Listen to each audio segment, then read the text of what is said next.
hope everybody finds this one again. Currently we only have 5 people. So I look better on my end. You let me know if I look better on your end. Fred came by and he looked at me just as I was turning off the stream and he was like, what the fuck are you doing? Great. I'm back. Sorry for the confusion, folks. It's usually not this chaotic, but I did promise a dumpling disaster, and truly it was a camera disaster, but now we can get into the actual dumpling disaster portion of the show.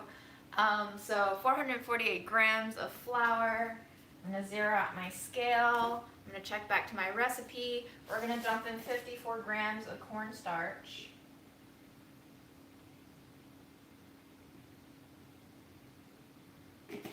Okay, and then we're gonna boil some water. If I can find space. There we go. Boiling water into dumpling dough makes a more tender, toothsome dough. So,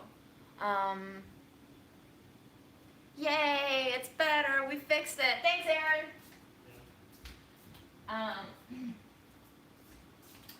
But before I stream in the water, I really want to make sure that it is all combined, because cornstarch clumps a lot worse than flour does, so you just want to make sure everything is combined.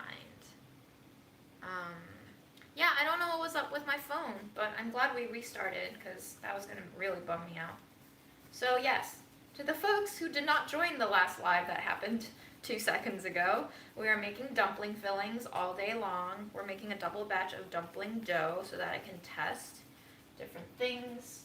I'm going to add a not a tablespoon, a teaspoon of salt in here, if I can find my salt.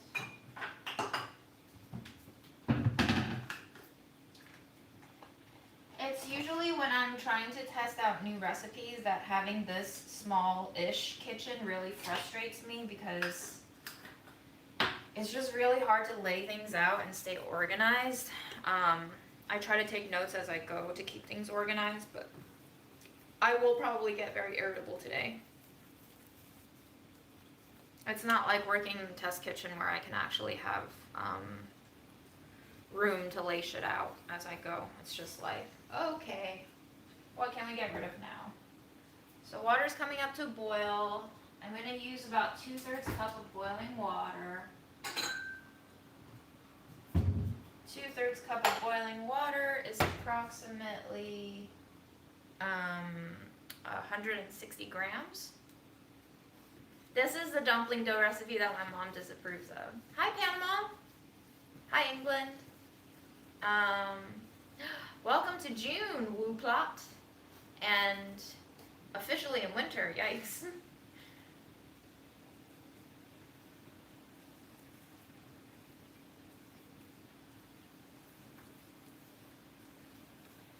No, it's currently noon here. It's not midnight. I'm not that crazy, guys. Sometimes I am, but not today.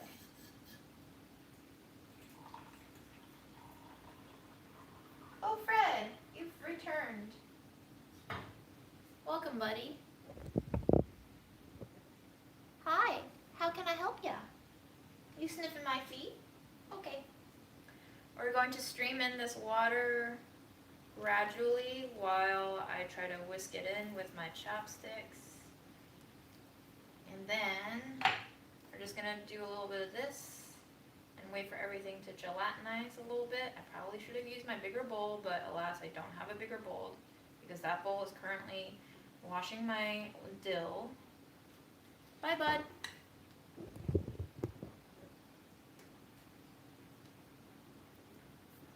So it's going to look like a very dry dough. It's not going to look like a bread dough. It's not going to look very luscious. You're going to have to force this dough together. And I've made this dough before on my live at least twice. So you just have to trust the process. And basically you add a little bit of room temperature water to get it mostly combined. And then you just go in with your hands and you knead it until everything is forced together.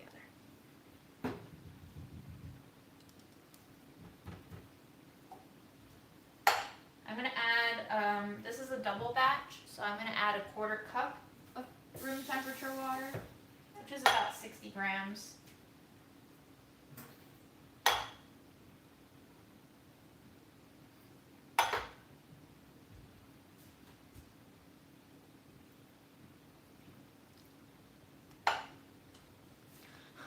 I don't know if you can see Fred. Samantha, what are we congratulating you on? Congratulations. I missed it.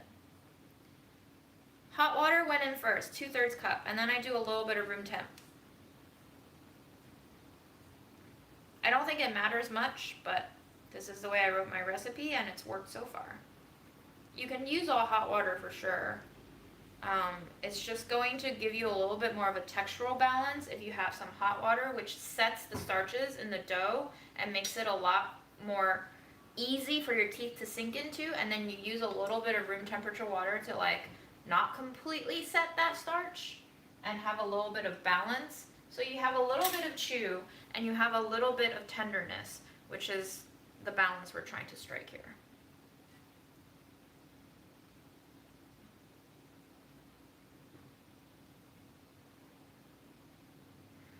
Nice, Sam. Congrats on the vaccine. All-purpose flour plus cornstarch. Oh, sorry. I didn't drop the recipe in here. I dropped it in the last live, so let me drop it in here and pin it. There you go. There you go. So what happens when water hits flour is it helps that gluten formation start developing. When you blend flour with fat, it hinders gluten formation. And when you hit flour with water, it allows for gluten formation. But when you hit flour with hot water, it sets some of the starch because the water is so hot. It basically bloats the starches up, and it basically kind of kills off some of that gluten developing ability, so that it helps you not overwork the dough, if that makes sense, because you're already kind of inhibiting some of that gluten formation. I'm not a food scientist, so I don't exactly know how that happens, but that's why you see some hot water dough recipes, is basically to help you set the starches in the flour. And setting the starches in the flour, you can think of it this way. It basically helps the flour get moist and then swells up a little bit. So it gives you that little bit of pillowy tenderness that's not exactly like tough breadiness. So you want the dumpling dough to have some sort of a strength to it, but you don't want it to have too much strength where it just feels like dead dough. You want your skin to have a little bit of a chew to it with a little bit of tenderness to it, like a perfect balance. Bye, Dell. Happy birthday. Oh man, I really need a bigger bowl for this. This was a mistake. What did I put in my kimchi dumpling filling? You know, I didn't write that down, unfortunately, and I forgot. But probably mushrooms, cabbage, carrots. Basically all the main players except for the shrimp and the pork that's already in my recipe, that's pinned there. And then instead of putting soy sauce in, I probably just put in a lot of gochujang. Not a lot, to taste. And since everything that you're putting in there is pretty edible, raw, you can taste it as you go. But gochujang is basically the main thing that flavored that filling. And I will be making a gochujang filling today. I wanted to make like a gochujang beef filling, but I didn't want to buy beef, so I bought some like Gardein ground beef, and I honestly don't know how close in taste that's going to be, but I just really didn't feel like buying beef. It just felt really wrong, especially now. I don't know if you guys saw that, what's his face?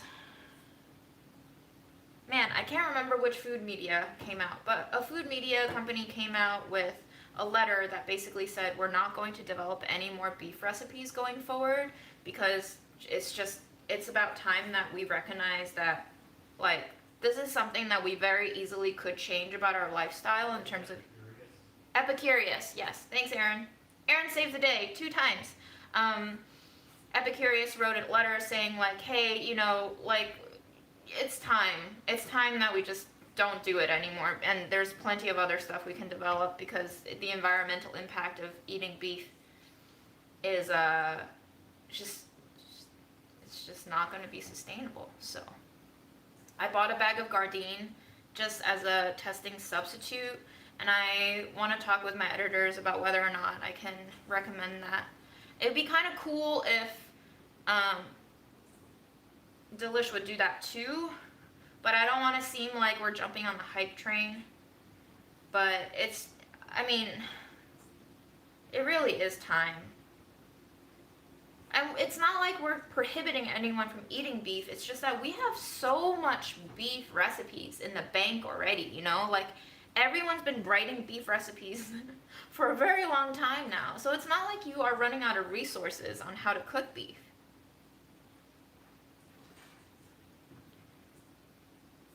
Yeah, Maria, you definitely don't have to spend ages making dumplings. You can definitely just buy dumpling wrappers. I just really like making dough and working with this recipe.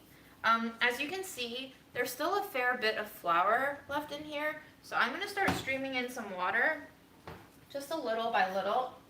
I'm not going to do more than like a tablespoon at a time.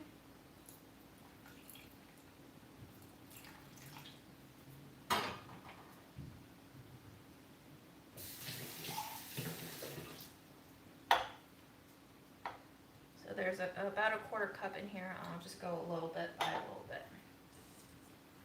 And so dough is very much like this. It depends totally on your atmosphere, humidity, ambient temperature, the temperature of your hands, your kind of flour. So if any time a dough recipe doesn't seem to be working for you, you should always be adjusting it a little bit by a little bit. I would either go with like a tablespoon more flour or a tablespoon more liquid and just work it until it feels right. And obviously feeling right is something that comes with experience, so you won't like be a master at gauging right away, but don't always trust the recipe to give you 100% of what you need to succeed.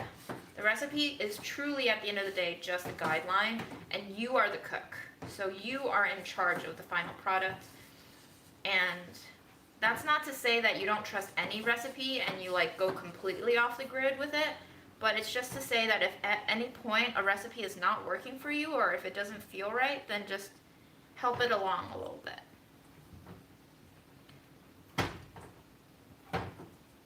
Bye, Fei Yuan. Yeah, like a lot of people make my brioche recipe in Southeast Asia where the humidity is super high and the temperatures are also super hot sometimes, and they're just like, it doesn't work, the dough is melting, and I'm like, yeah, I know. So many other people from your area have also told me of the same thing. So in that case, I just tell the readers to like keep your butter colder than I call for. Refrigerate your dough in batches. If you need to, take a break from the mixer and just fridge it. Reduce the egg by 1 so that the humidity kind of doesn't wash out the dough to be looser than I intended it for it to be. So just kind of like taking adjustments. And these are things that you have to be aware of if you want to be like, especially with baking, not so much with cooking, but baking deals with a lot of doughs. And sometimes the recipes aren't written for worldwide consumption and usage, so.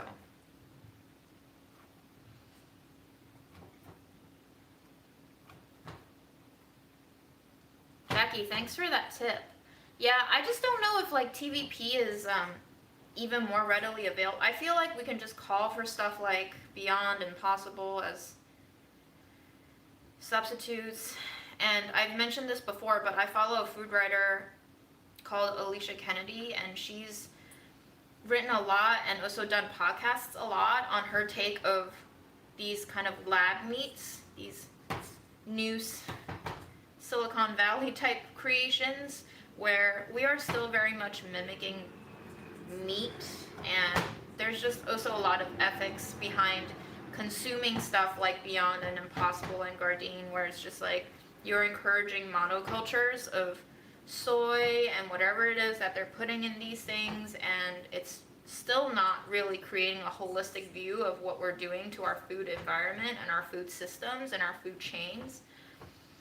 So obviously I would still encourage, if I were not working for Delish and making recipes on my own, I probably wouldn't call for stuff like Impossible and Beyond and Gardein. But because we're still transitioning from beef for a lot of our more beef eating audiences, like I had this talk with Aaron, he was like, basically at this point anything is better than eating beef. So if we can get people to start transitioning away from eating beef into something else first, kind of like as a gateway drug back to eating more vegetables, then let's do it, you know? Yeah, and that's another thing too, Jolly Fritz, is like, we're, like, Delicious geared towards a very United States audience, you know? So it's like, we're not even thinking about international audiences. And I don't think we're a food media brand that, like, goes really into depth the way that Serious Eats might, where they give you so many options for substitutes and stuff like that. So the dough is coming together quite nicely, but because I made a double batch in a very confined bowl, which I do not recommend you do, it's taking a bit longer than expected. What's wrong with beef in particular? It contributes to a lot of greenhouse gases. The cows fart a lot, there's animal cruelty involved, there's a lot of land use involved, there's a lot of water use involved. Beef production takes up so much more water than other animal meats, and that's not to say that not, like, other animal meats don't have animal rights issues too. Factory farming in general is pretty bad. Also, have you ever met a cow? Yeah, Aaron just said, have you ever met a cow? They're so peaceful, and they're so nice, and they're so cute, and they're just like big overgrown dogs. And if you're not, you know, it's just like, how do we come to choose the animals that we eat, you know? And is it just because that we never viewed them as potential equals of our pets? You know, like, we wouldn't, at least in North America, we wouldn't eat cats and dogs, but we do eat cows. And cows are really cute, guys. And it's just like, they also feel pain. And also the way that we kill animals for consumption is really not humane. There's a reason why meat factory farms don't want you to see how they produce these meats. And not only that, not only is there a toll on animal suffering, but there's also a toll that gets passed down to humans. The slaughterhouse workers, their experiences, probably really fucking traumatizing, the way that they're made to kill animals at such large volumes, and to treat animals as if they were not sentient beings that feel pain and misery and suffering. The conditions under which the animals are raised, combined with the amount of antibiotics we have to pump into them to keep them alive enough to kill them for meat later, gets then into our systems when we eat it, and it's just causing a lot of pain and misery down the chain. Honestly, it's not really good for anyone. And, you know, like, Aaron and I are not vegans, we're not vegetarians, people keep asking us this, and it's just like, we're just trying to reduce our meat consumption, you know? We still enjoy meat dishes from time to time when we eat out, but we almost never buy meat for ourselves. We just buy bones for stock. And I buy meat sometimes to develop recipes that traditionally call for meat. But it has been a conversation at Delish, like, how do we pivot away from meat-centric recipes? You know, because I think it is possible. Maybe people will be hesitant to it at first, but it is possible to pivot away. What's the focus of the stream? We're gonna make some dumplings. We're gonna make various dumpling experiment fillings. So I'm satisfied with this dough. I'm going to let it rest for a very long time while we make our fillings.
mean, it's basically the same every stream, guys. If you ever tune in, this is basically what we do.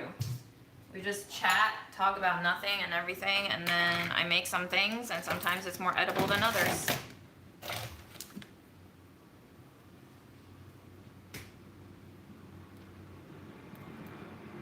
Fred was here, and then he left.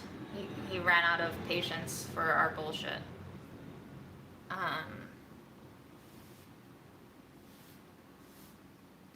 It's true. Food prep takes a lot of time.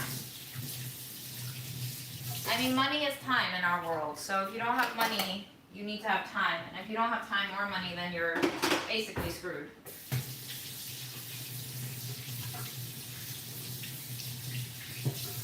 And that's when you rely on a lot of packaged foods that may seem cheaper, but is actually not that great and causes a lot of health issues over time. And I don't know what to say except for the fact that, I mean, obviously we all know this by now, our world is pretty fucked. It's very unfair, and we have a lot of unhealthy habits and institutions that we've accepted as unfixable status quos, and we are just living to the best of our abilities in this weird, unsatisfactory state that we've all agreed to somehow without agreeing to.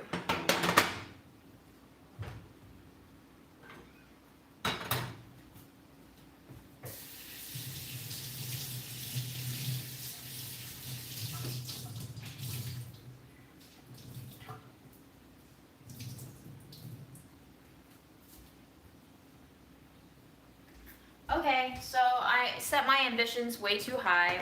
My phone will probably run out of battery before we ever yield any particular dumplings. But the first one that I want to do is a green filling. So olive oil, ground coriander, ground white pepper, Chinese chives, garlic chives, spinach, and sweet potato starch noodles. Okay, so I'm going to start boiling the sweet potato starch noodles first.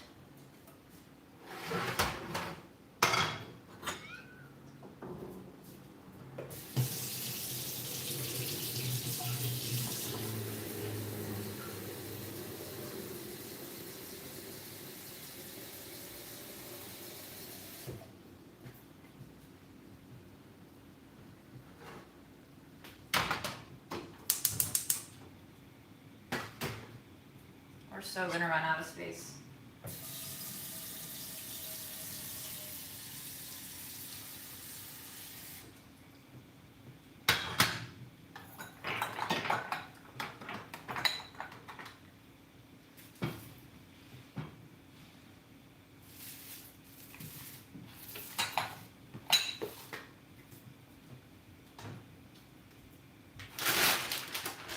I only found a huge bag of sweet potato starch noodles.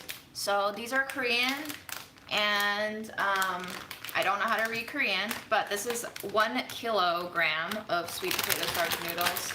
I believe this was like $5 or $6, and the only ingredients, sweet potato starch and water. And I love these noodles. They basically cook out kind of translucent and clear, and it's so delicious.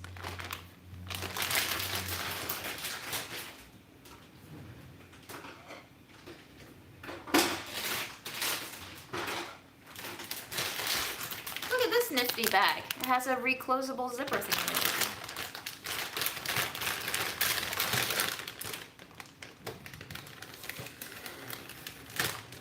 For viewers who are abroad, aka like Europe, do you guys have these sweet potato starch noodles? Have you ever seen them? I'm so curious what the accessibility of international ingredients is where you guys live.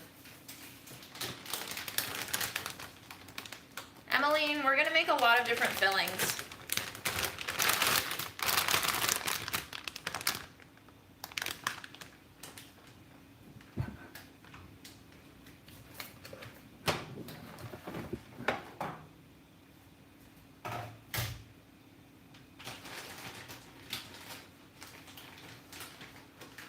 I don't think I need all this much. I probably just need a little bit.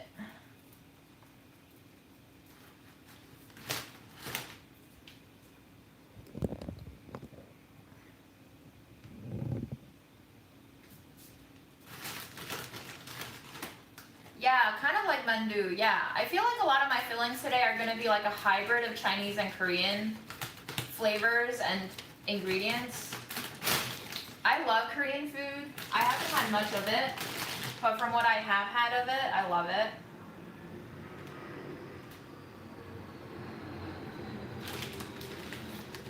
I think I'm gonna use 2 ounces.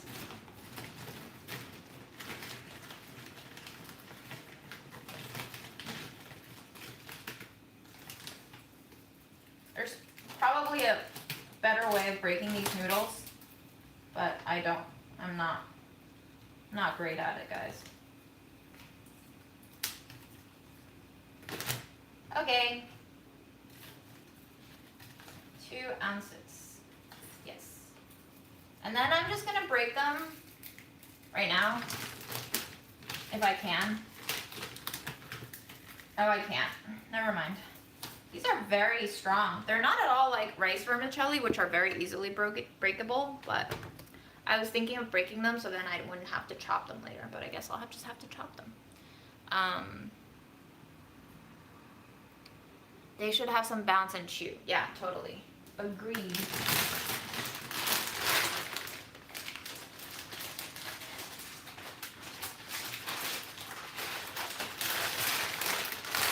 I mean, I don't read Korean, but it seems like there's something about 6 to 7 minutes and then 2 to 3 minutes. So maybe it's like 6 to 7 minutes cooking and then you cool them in cool water for 2 to 3 minutes, potentially.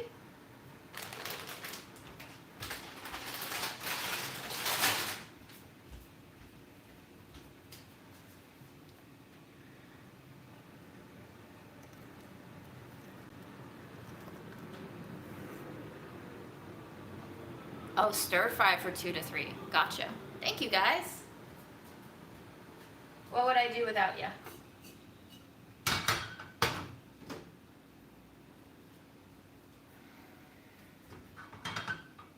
I don't know why I just did that. I totally didn't use this water.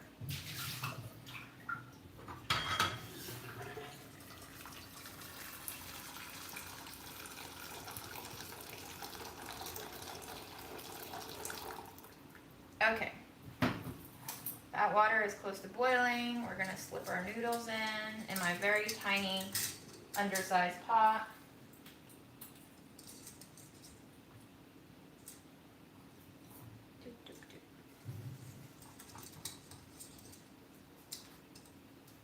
Bye, Limas.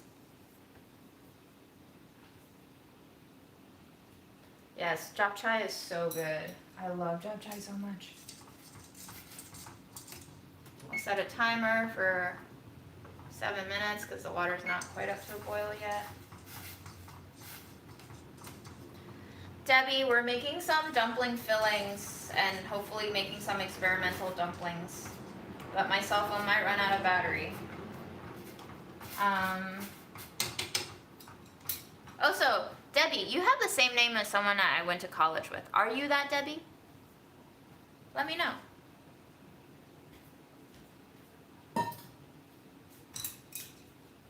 I don't have a favorite instant noodles brand. I don't really eat them. Like instant ramen. Yeah, I don't really have a favorite.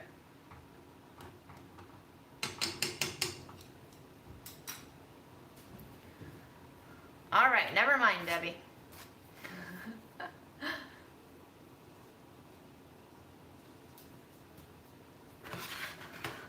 Yes, we are making the dumpling wrappers. I already made the dough. It's resting. Okay, for this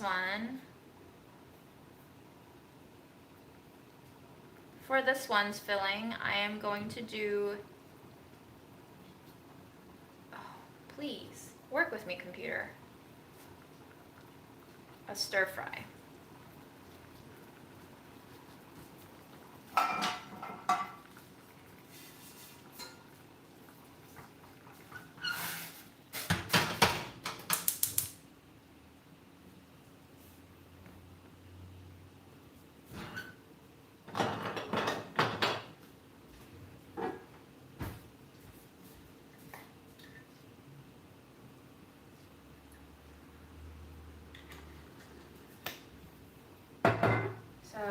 about 2 tablespoons of olive oil.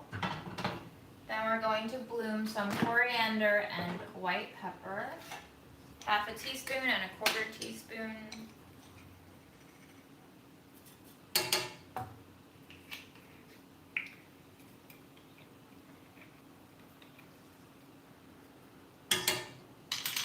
And then I'm going to go in with some chopped Chinese chives and garlic chives.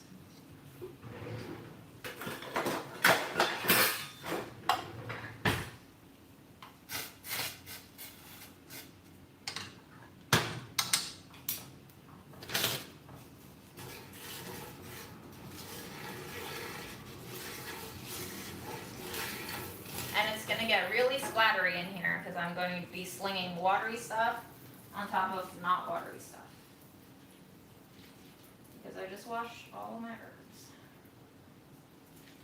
These are Chinese chives. They're very wide. They're not like American chives. They taste pretty different too.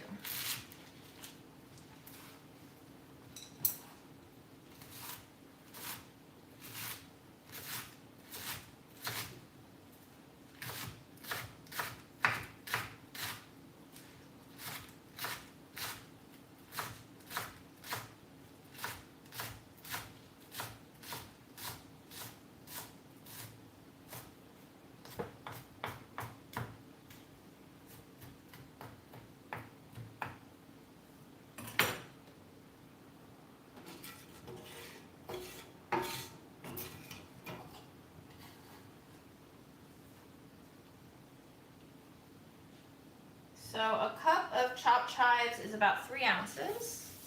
Let me write that down.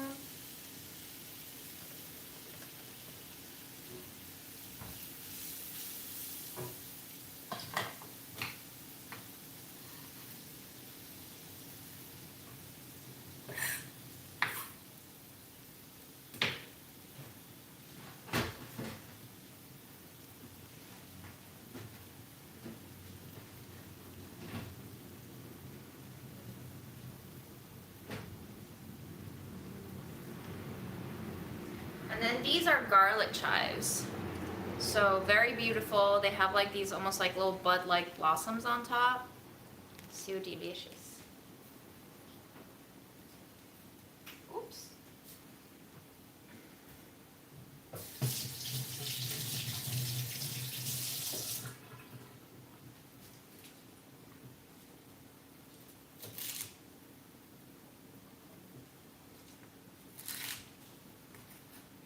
They're a little bit crunchier. They have a little bit more of a bite to them.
And a cup of the garlic chives is like 3.5-ish. Okay. Going in. Turn up the heat.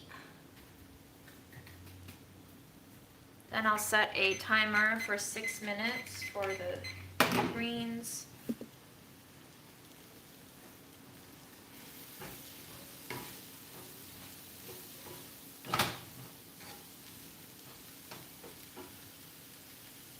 Making dumpling fillings. Dumpling fillings. Do you see that recipe that I pinned? Yeah. Alright. Noodles are 7 minutes in. pretty good. I'm gonna turn off the heat.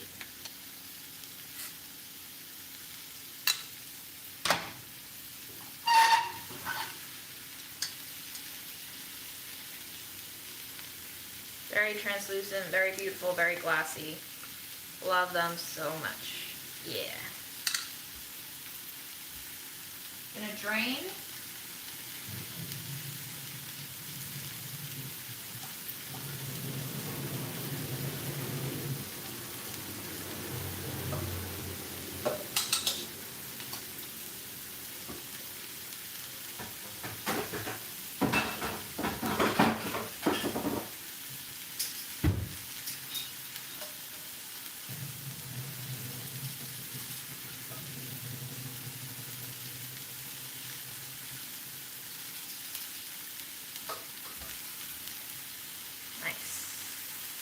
We're gonna let that cool, and then I'm gonna chop it up, and then I'm gonna mix it with some sesame oil.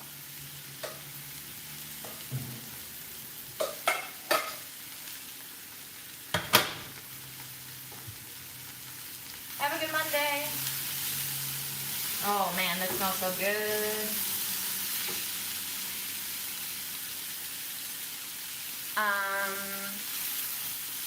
I'm gonna add in a little bit of salt.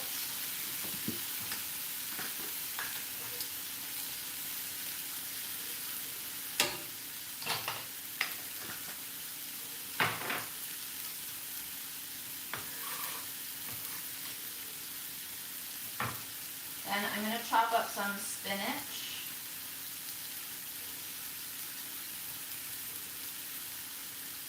Like actual spinach and not just spinach baby leaves.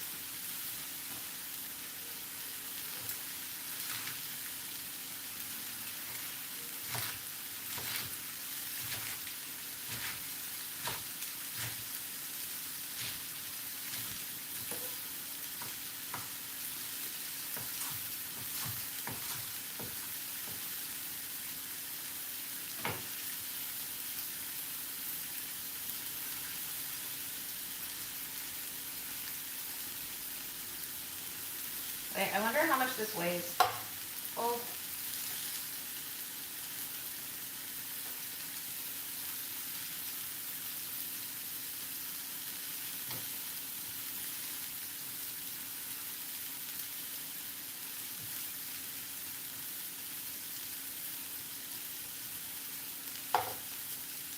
2 ounces. 1 cup of packed spinach is 2 ounces.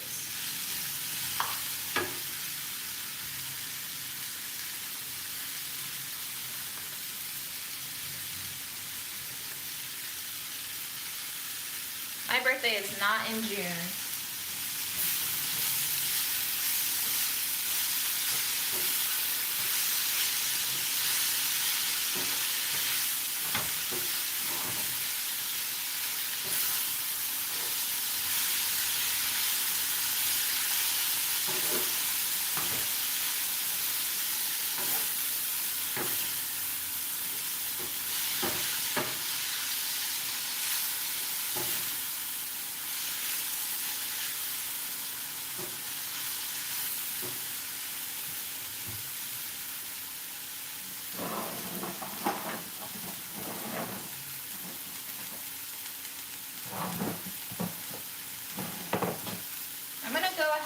Add a teaspoon of crushed red chili pepper flakes for a little bit of spice.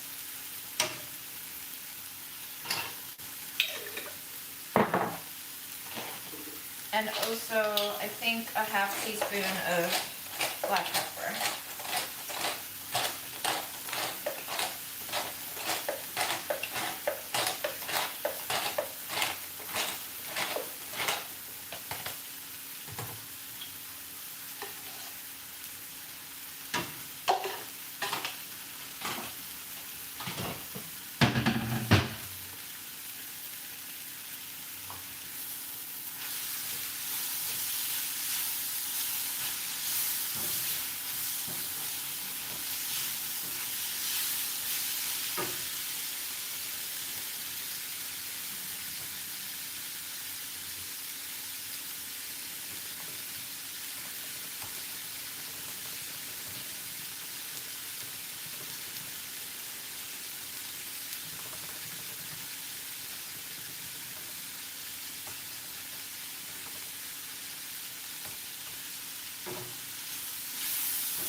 There's some Chinese chives, there's some garlic chives, olive oil, cumin, no not cumin, coriander, white pepper, black pepper, red pepper flakes. And then we're gonna put in some of these glass noodles that I'm gonna chop up.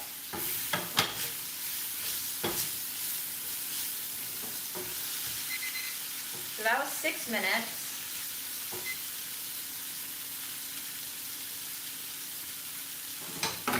Feels pretty good.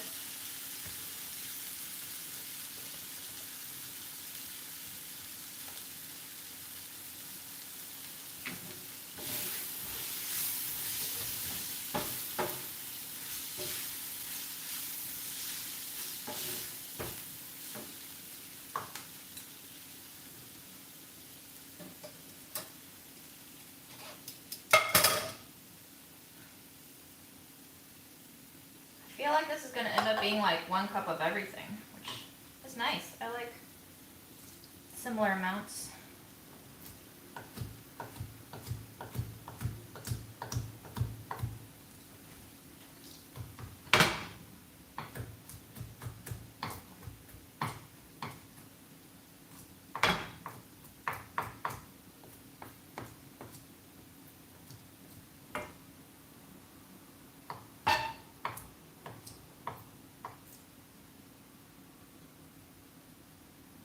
Very sticky. Everything's sticky. It's boiled. We boiled it.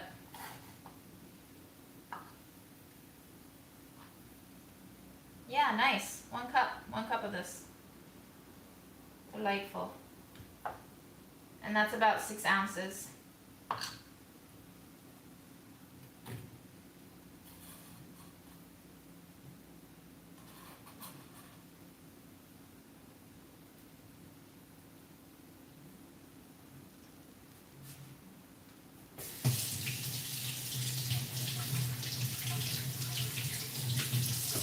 Alright, here comes the fun part. We're now going to season it.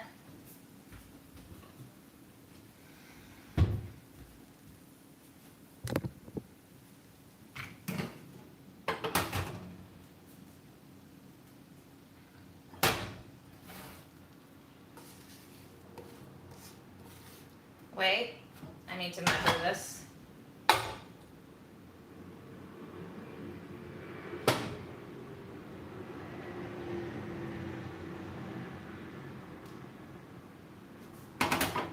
What did I say that was? Was it 6 ounces cooked?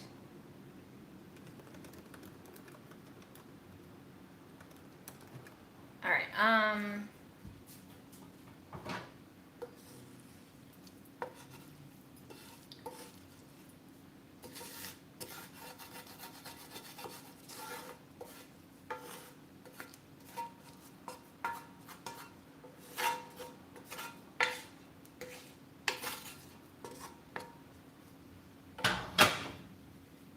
so the veggies alone are 194 grams, aka 7 ounces or so. Then we add in the noodles, that's 362 grams, which makes it 12.7. Let me write down.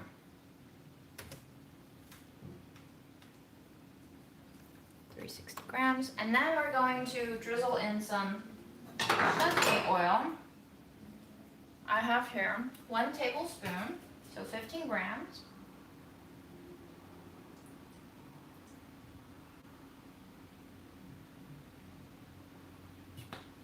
Need to pop open another bottle. Do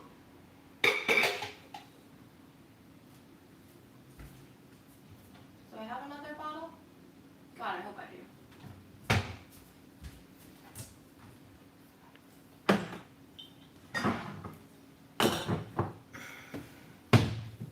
Hallelujah.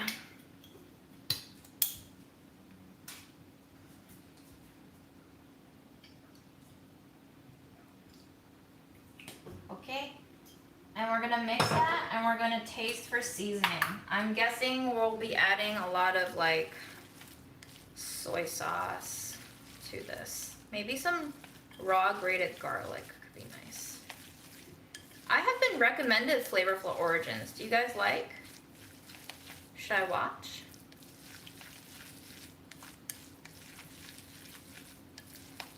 You soak it, Jessica. Soak it, and you don't really need to scrape it. I have a toothbrush. You can also use kosher salt.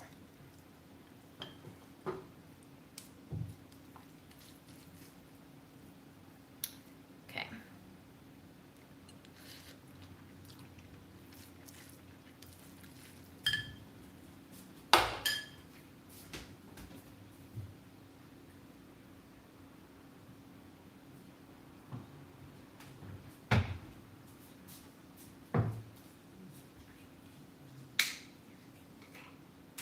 Oh my God.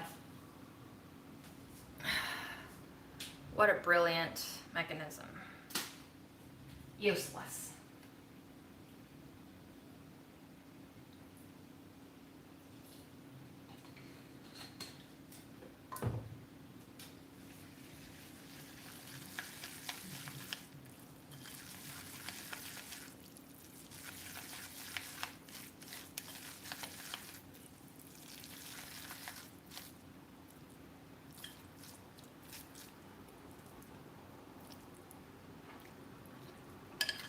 Mmm.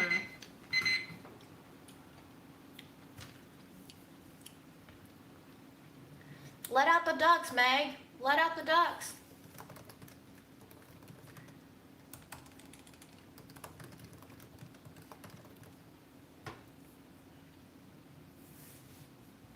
Yes, Lena, totally. Scrambled eggs would taste really good. Wondering if I want to add some like tofu in here.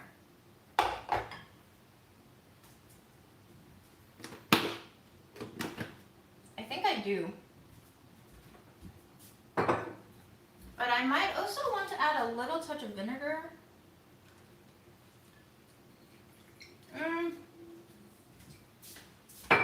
Maybe not.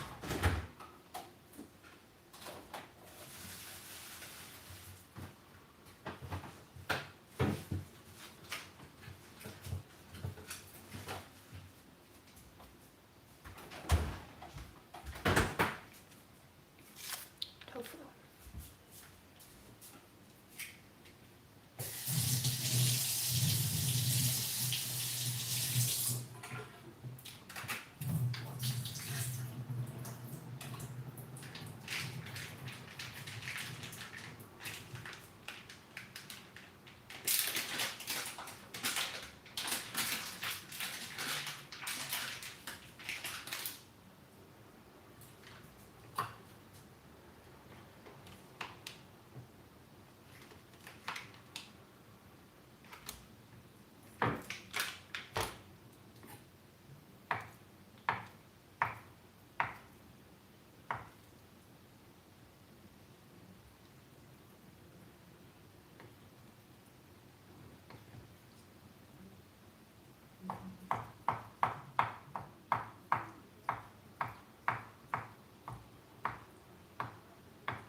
So it was like 4 ounces of tofu.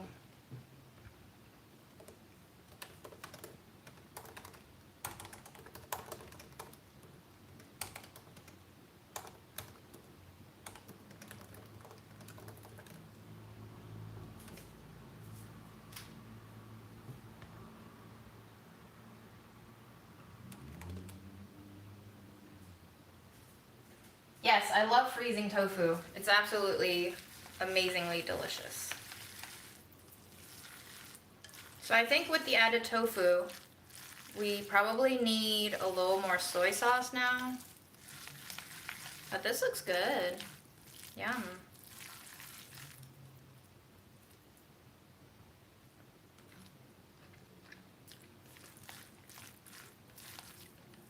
So glad to hear that, Lena.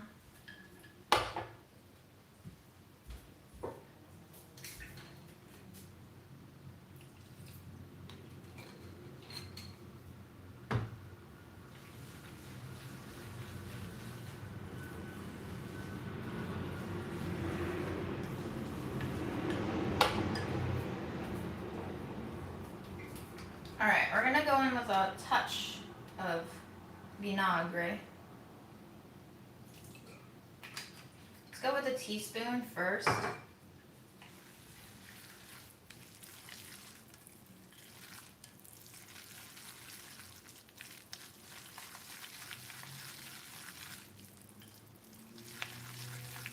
What a sound. Yeah, I'm waiting for smell-o-vision too. Can you imagine? Who needs to travel if we have smell-o-vision?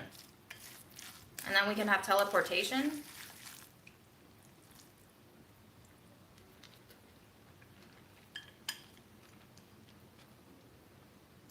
That's pretty good. I'm pretty happy with that.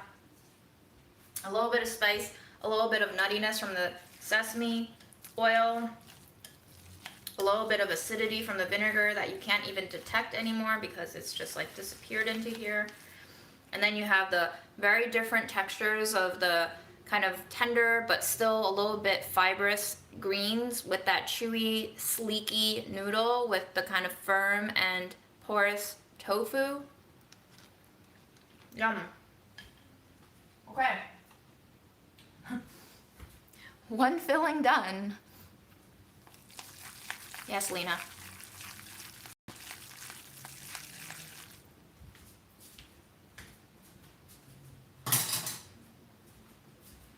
One thing that I am concerned about is how well this will be in terms of like trying to wrap it into the dumpling, but probably should have chopped everything a little bit finer. Although I do like pieces, you know? Shall we mash it? Vote below. Do we mash? Do we mash or no mash?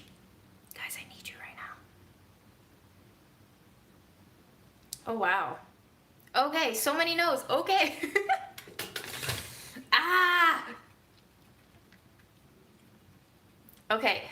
Wow, mash 4 times and stop. I do feel like this is going to make it really hard to wrap. Really, really hard to wrap. I don't want to add starch because, you know what? The mashing doesn't do much, actually.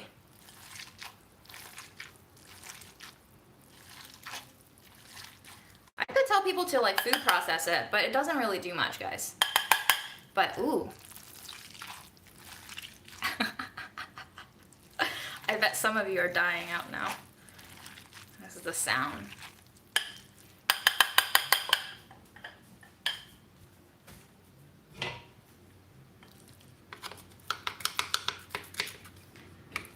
Well, we'll let it chill and we'll let it cool, and then we'll see if it can be wrapped. And if not, we'll food process it.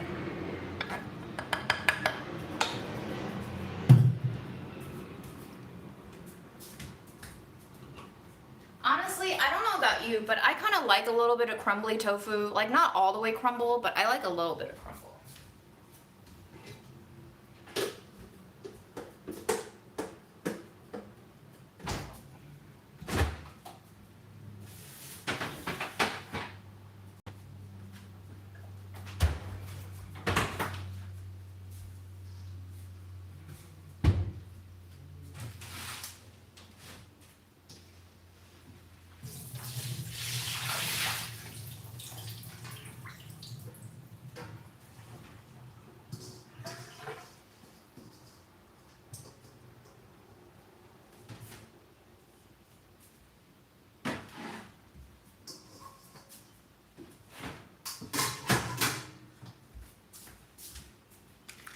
Jerk tofu sounds amazing.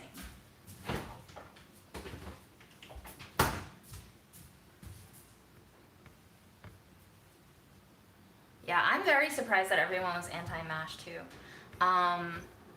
Okay guys, I don't know how we're doing on my phone battery, but we'll just keep going. Next one is bacon beef gochujang. Okay, let me put away some of this shit.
first thing we're gonna do is dry off our pan, and then I'm gonna chop up some bacon. We're gonna render some of that bacon, and then we're going to go in with some carrots, scallions, fry in the bacon fat.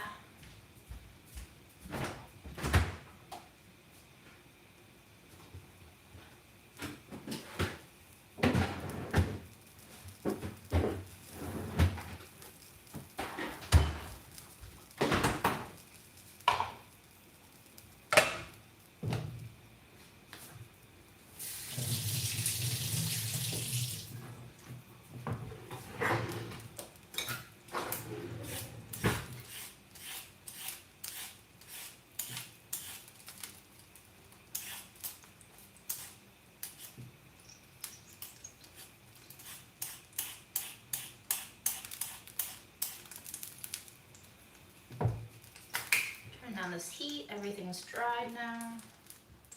Wait for the rest of that moisture to sizzle off.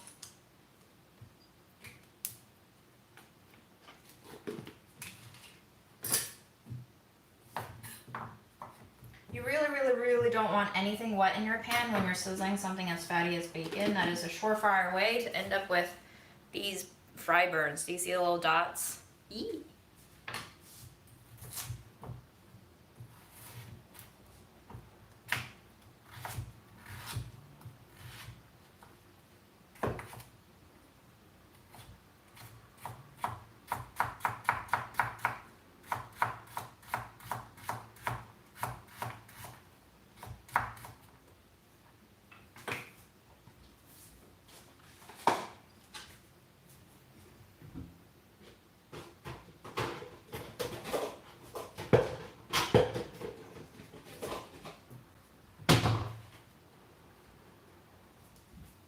We got some Peter Luger extra thick cut bacon.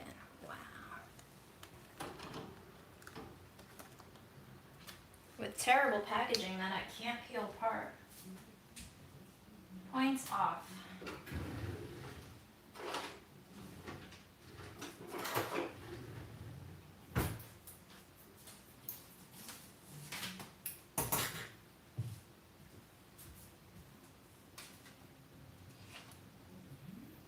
The occasion is me developing a recipe for Delish. Pretty much the only time that I buy meat is if I'm developing a recipe.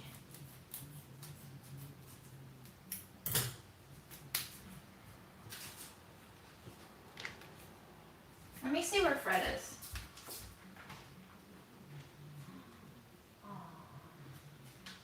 Fred is sitting with his little poopy butt a mere inch away from my pillow. His favorite spot in the daytime. Sound asleep, guys.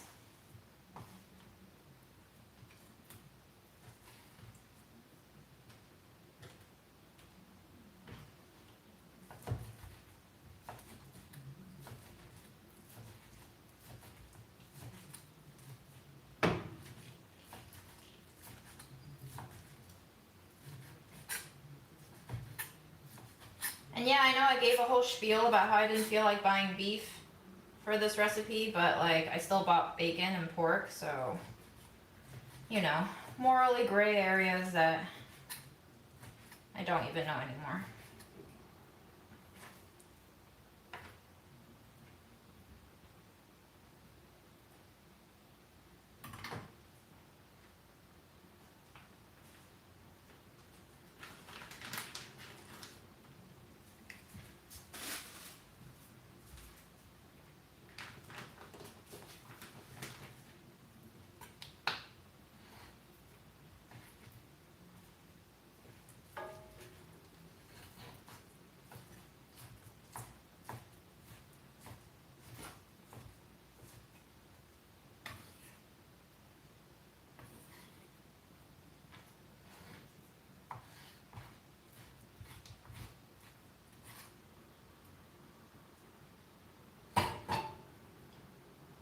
We took 6 ounces of bacon.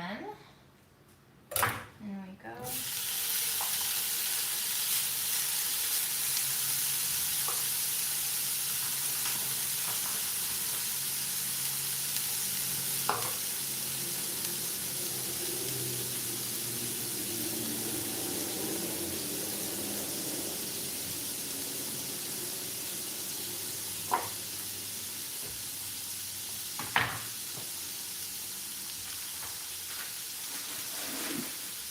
Oh, so the package said it was 12 ounces and it was only 11.2. Peter Luger.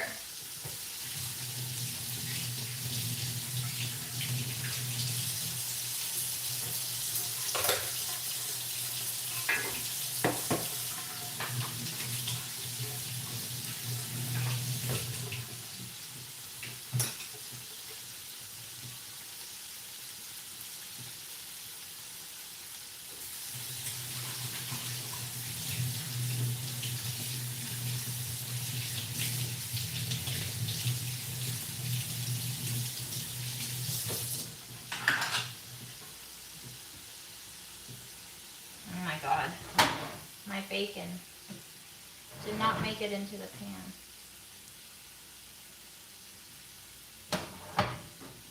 Turn the heat up. Let's have it go for 6 minutes. My magic number.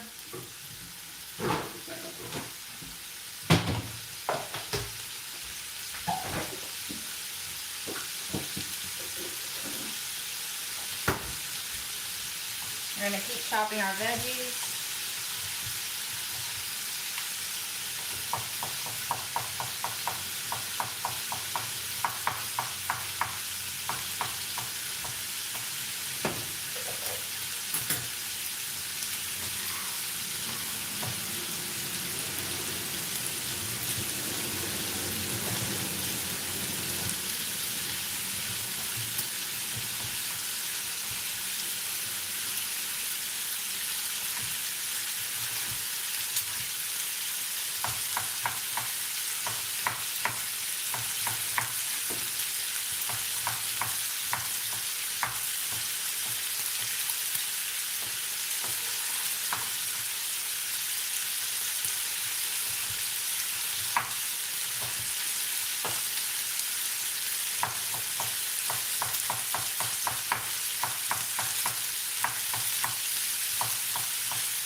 So I don't want these completely crispy. I still want them a little bit juicy. I just want them to all get golden and to give us enough bacon fat so that we can use it for our carrots and scallions.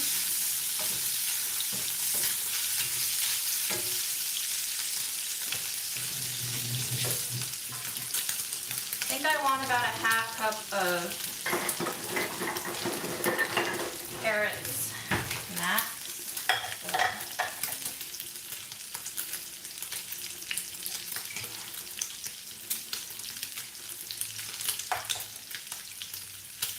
I would say that's about one small carrot.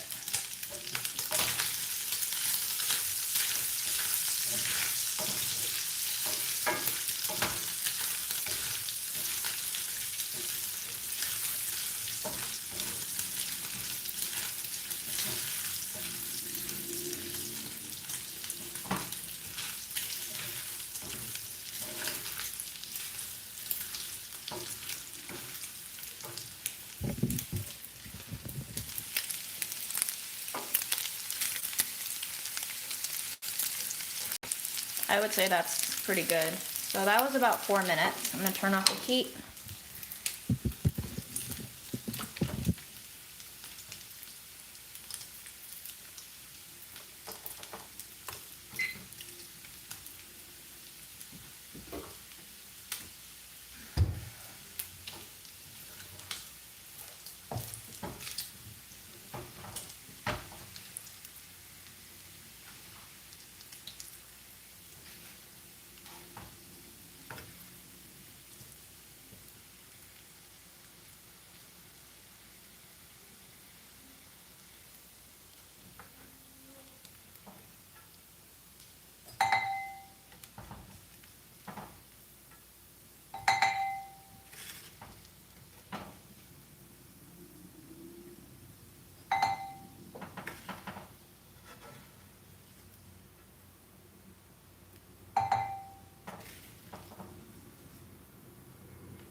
I feel like we have like a 1/4 cup of grease in here, which might be a little too much.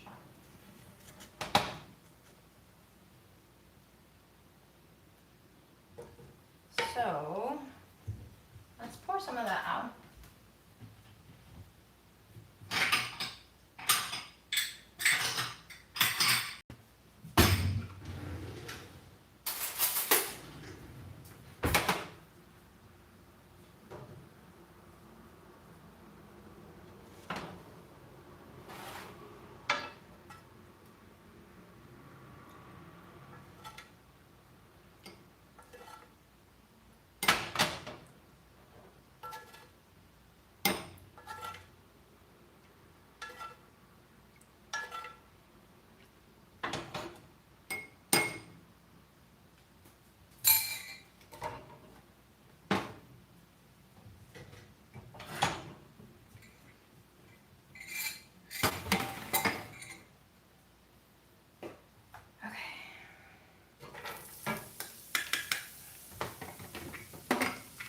I'm gonna say we're gonna go 5 minutes.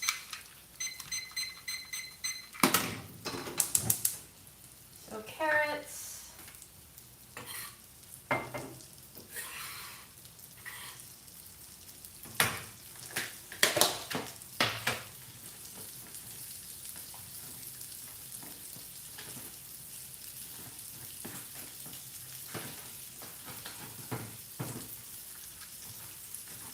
Scallions.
And 1 shallot.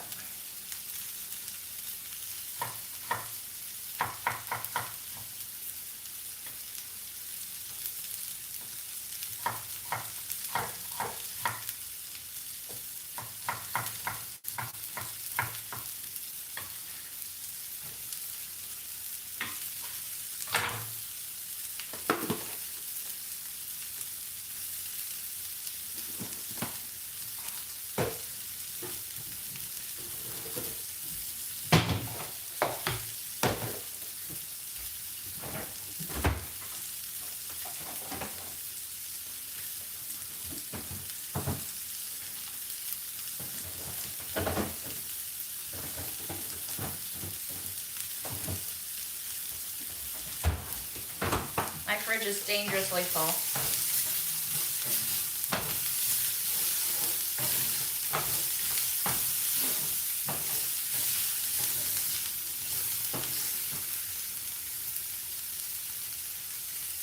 reminder, if your scallion pancakes are tearing open, it probably means that either A, your gluten development in your dough isn't great, or 2, you're just adding too many scallions and too big of a pieces. I would recommend a finer dice for your scallions so that they don't rip through.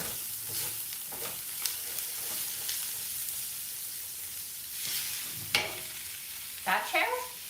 It's all greens. Leftover tomatoes, Caro. I just did a tomato lentil a few lives back. Like maybe 2 nights ago. It was really delicious.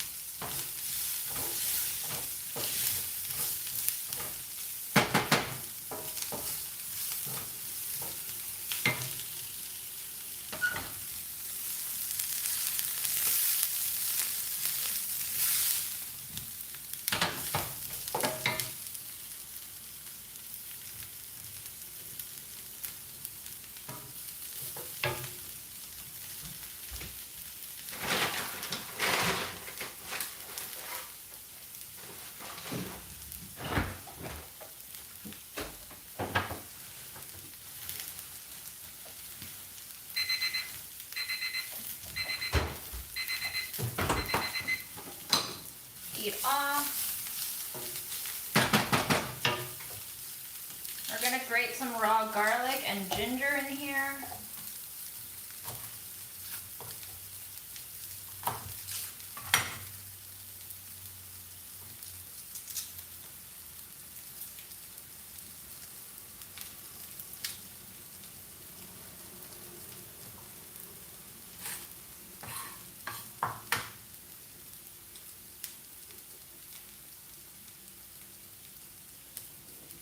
I should write down the cooking times. That was 5 minutes. Okay.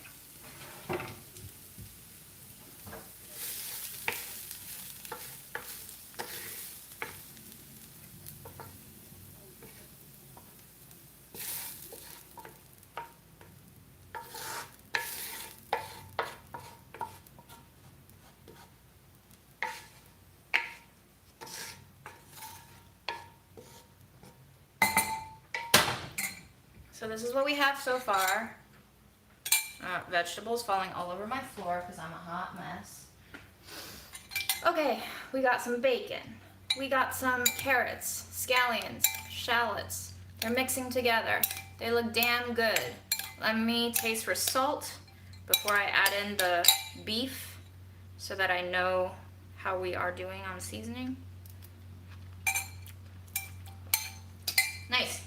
Well seasoned. Absolutely delicious. All right. We're gonna go in with a large clove of garlic, straight, grated. Ooh! Oh my God. Do be careful when you're grating. You might grate your fingers.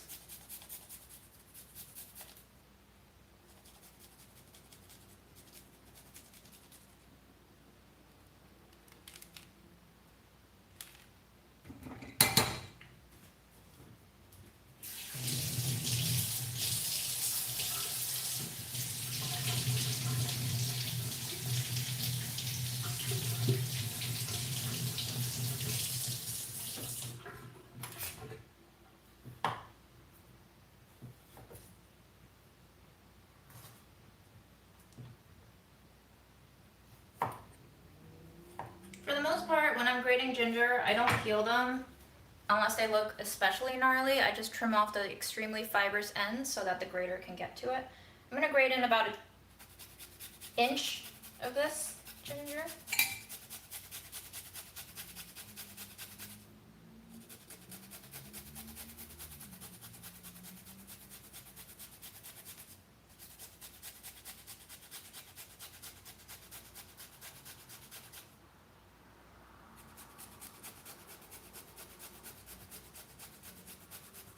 And you see how the skin kind of just leaves itself out of the game? Yeah, it knows its place. It knows we don't want to eat it.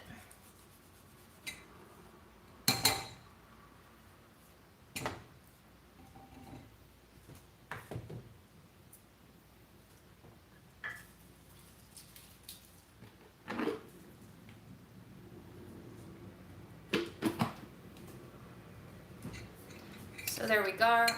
There we go. There we go. A little bit of garlic, a little bit of ginger. We're gonna mix that in.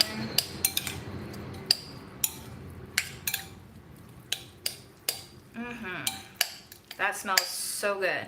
The ginger cuts through the fattiness of, you know, if you're using beef, it cuts through the fattiness of the beef, the gaminess of the beef, it cuts through the fattiness of the bacon. And then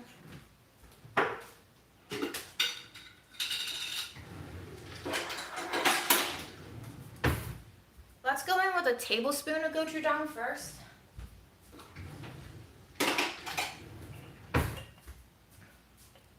Gochujang, Korean hot pepper paste with rice, corn syrup, red pepper powder, water, salt, garlic, onion, and koji, which is kind of like a rice mold. They use it in miso.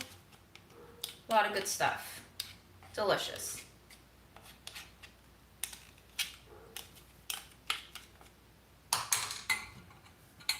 Okay, it looks like ketchup, grainy ketchup. Very nice.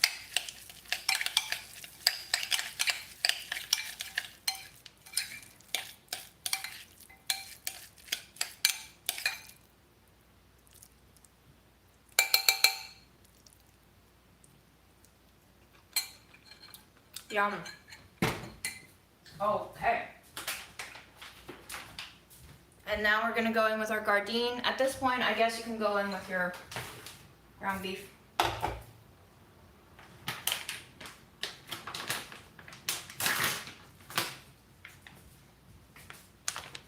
I wonder if you can eat this raw. Do not overcook, it's not meat.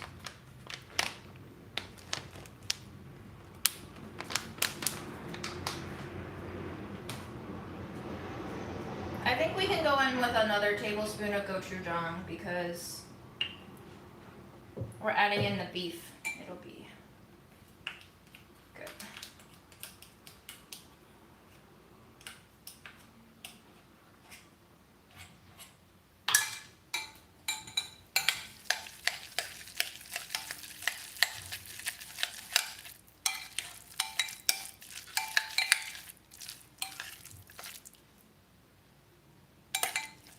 Looks much more like condiment now, doesn't it?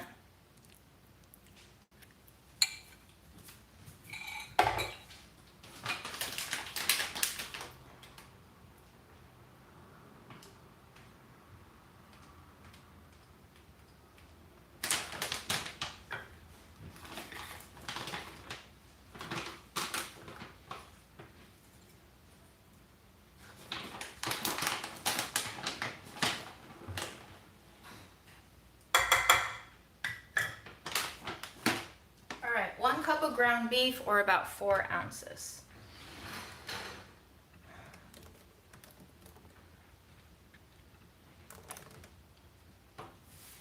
Now we're gonna go in with a little sesame oil.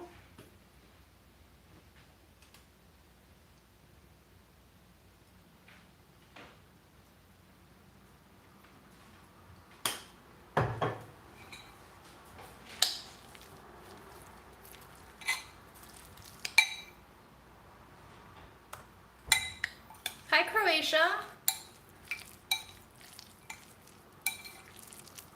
Are there any questions that I've been ignoring? I'm so sorry.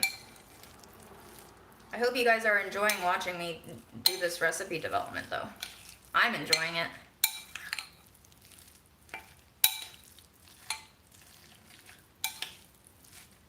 What's everyone doing while I'm in the background of your home? What are you doing on this pleasant Monday?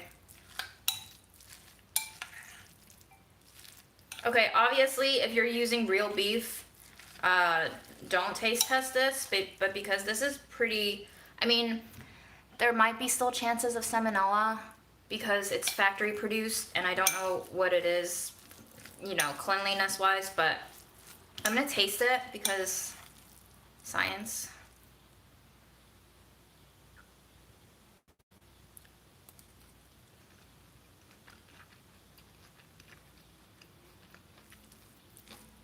Yes. Yum. Vinegar.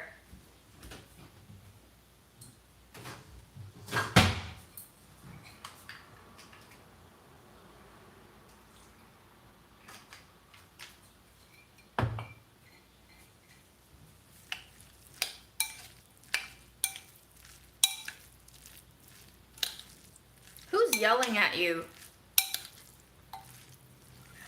Christina, multitasker. I can never do homework next to someone banging pots, slamming doors.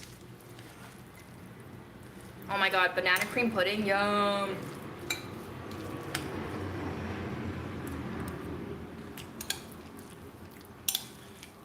Yes. Oh my god. I love this.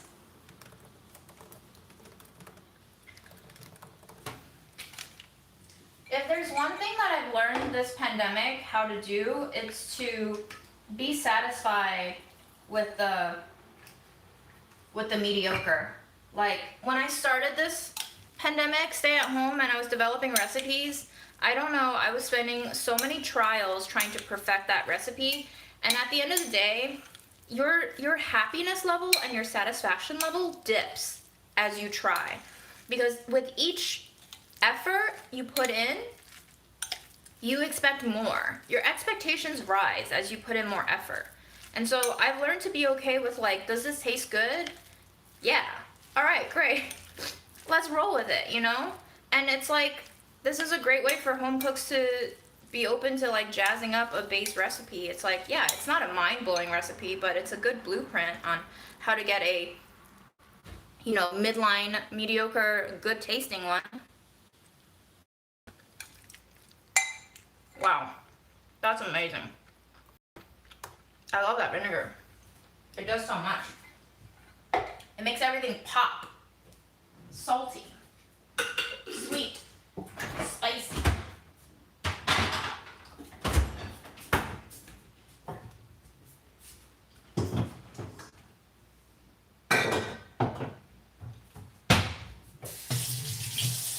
All right, Aaron is awake, so I'm thinking what we're gonna do is try to make some dumplings now. I was awake before you today, June.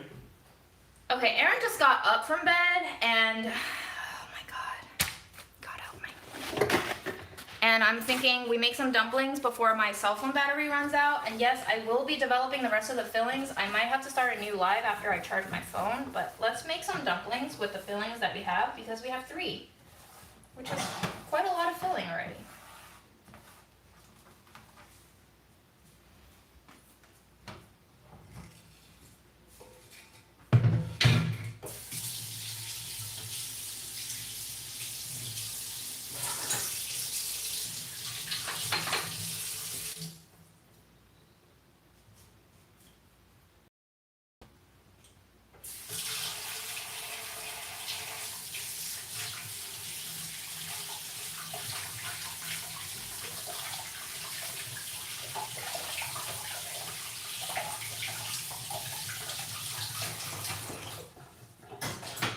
I think I'm going to be boiling these dumplings because I don't want to pan sear them.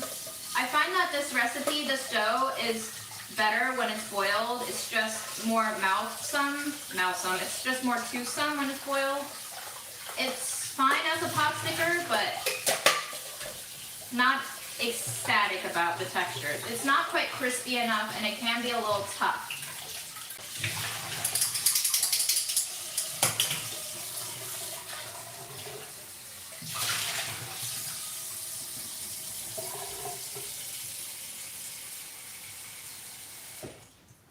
I do have to measure the yield of this filling. Let me do that.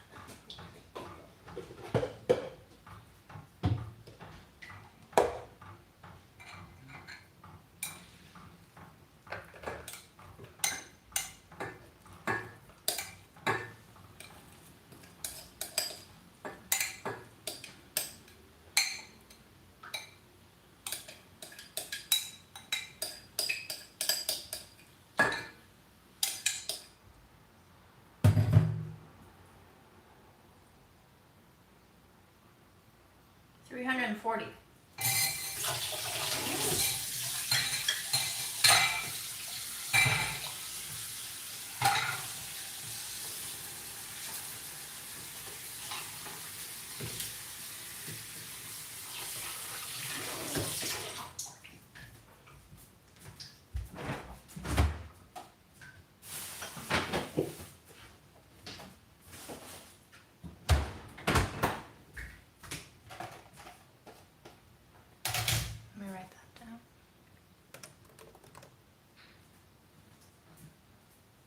My birthday is in September.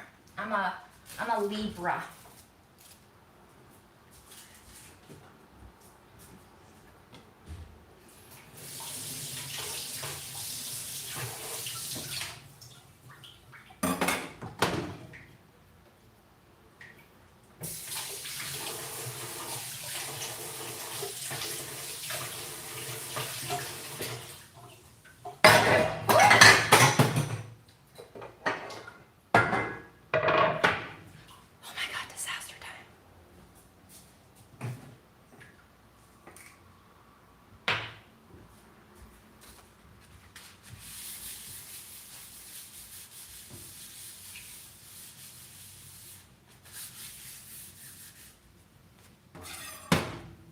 Dry aged beer can duck. Curtis, I've never made anything like that before. I have to wonder, is there beer in the beer can? Does it evaporate as you bake it? Dry aged. Yeah, I'm not a meat expert at all, so I wouldn't trust my advice. And I, for one, never made anything like that. As you saw, if you saw the Christmas edition of Budget Eats, I've done like a roast duck and I kind of seasoned it with like a pasty cure for a couple of days in the fridge, and it made it taste really nice and flavorful.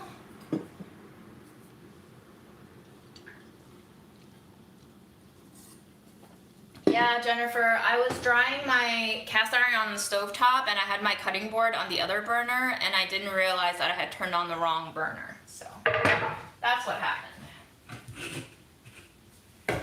We're gonna measure our dough yield.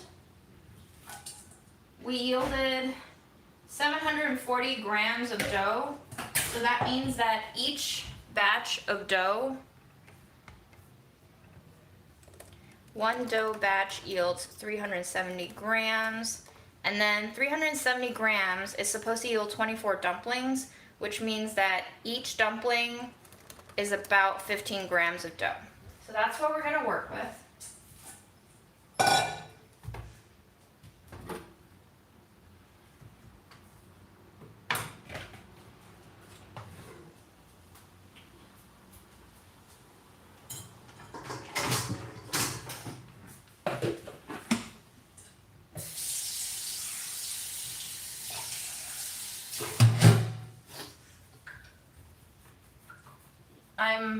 Let me get this pot out of your way.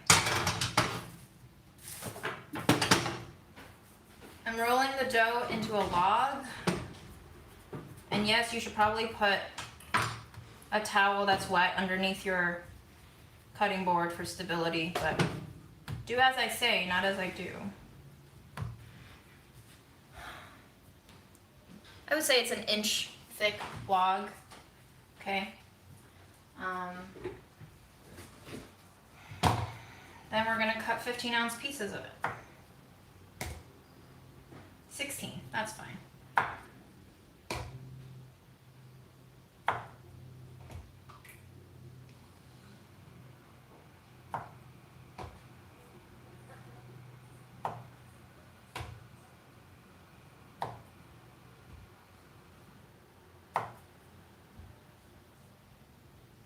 Doesn't have to be precise. You might just have to like adjust your fillings a little bit if one is too big, one is too small.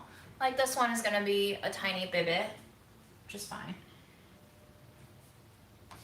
So you end up with these like weird shaped cuts because I rotated the rope every time. I'm gonna lay it cut side down. I'm gonna squish it, and when you squish it, it turns into a circle. Almost like magic. Because the gluten is quite tight, you want to work it as little as possible, which means that you don't want to be like dividing the dough up and then you like roll it into a ball and then you roll the ball out, because that'll make it so impossible to roll out evenly, because the gluten will have been worked up from you dividing it, rolling it into a ball, and then flattening it, that it will be just so tight and so not willing to be rolled out into a skin.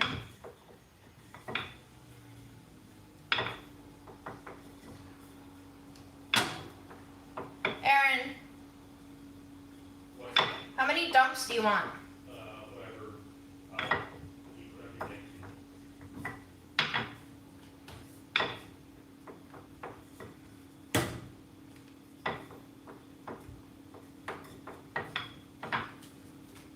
All right, let's start with our oldest filling.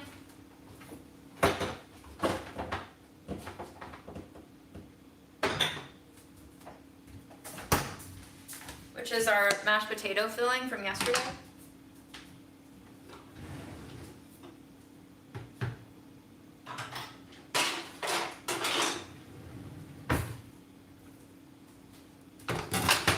Really nice and smooth. This one is completely vegan.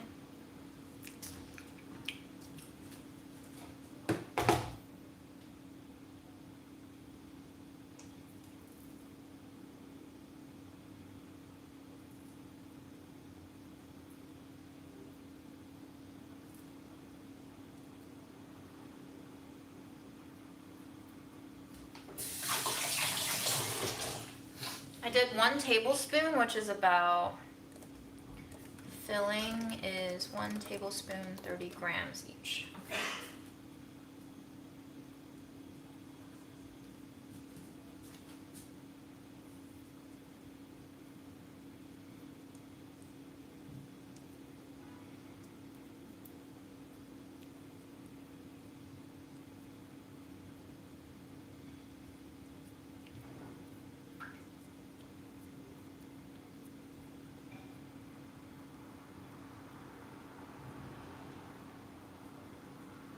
I like my dumplings plump, okay? Plump.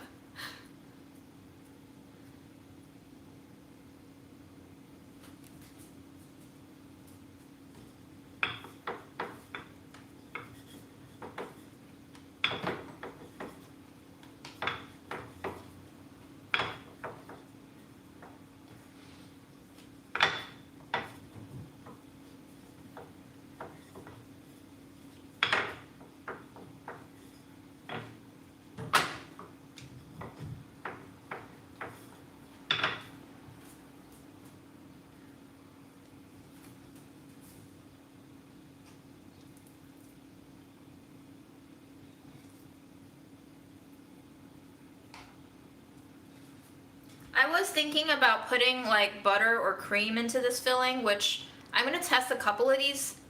I think it will add to the flavor profile, but obviously they won't be vegan anymore. I could also just always make that cream filling optional. Maybe in the beginning we can just cook the potatoes with olive oil and butter, or just butter. You're very late, but also it's a very long live, so. That is a very plump dumpling, guys. All right, we're gonna start with our water. I think I'm gonna use a smaller pot.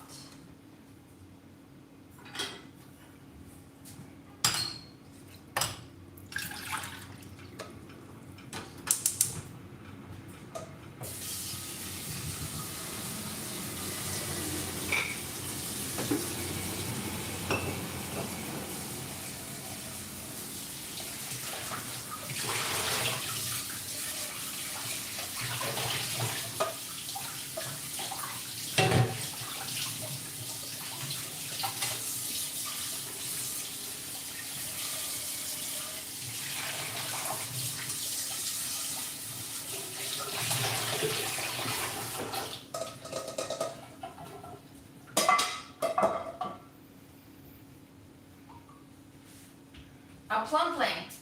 Fantastic name. Check out this plate that I found on the ground of Brooklyn a few weeks back. We're gonna put some of our dumplings on here. Look how cute they are.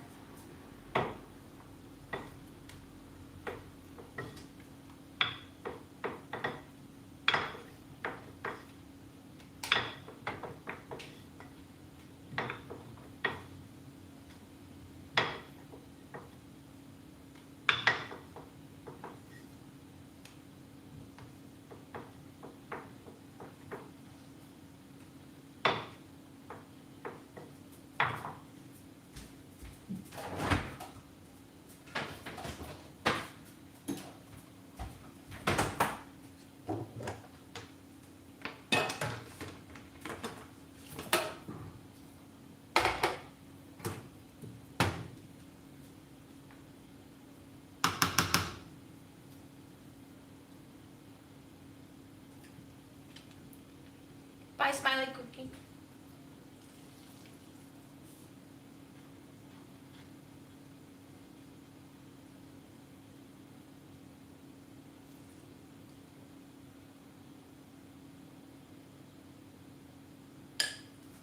This is still pretty loose, guys, the veggie one. It will take some finagling to close, I think.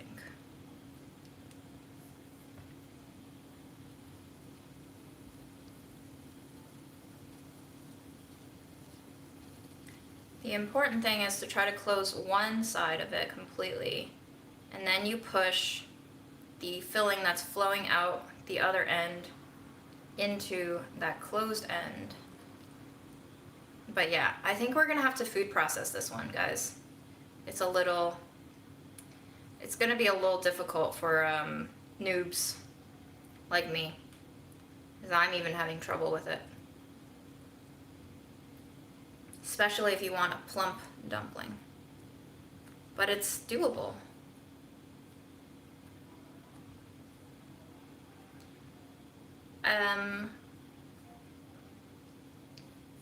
Certainly.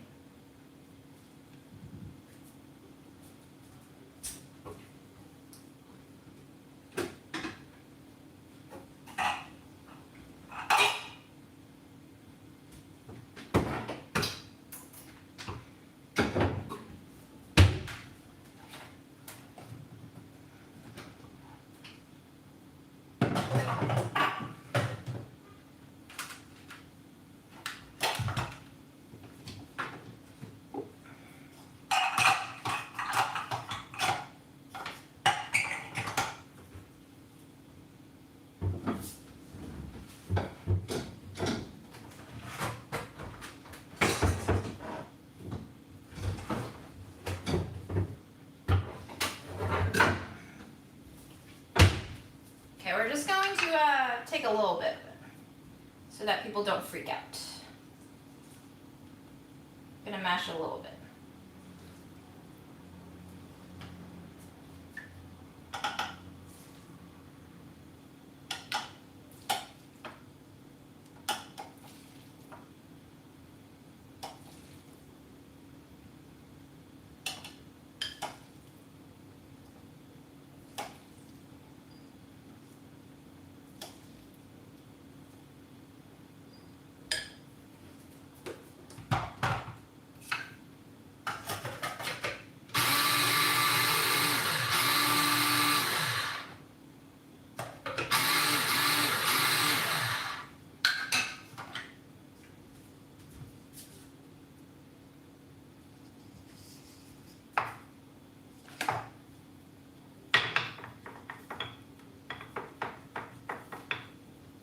I'm gonna make out of this tiny little wrapper a baby with our two current vegetarian fillings, a little bit of the potato and a little bit of the greens. I think that'll be really delicious, actually.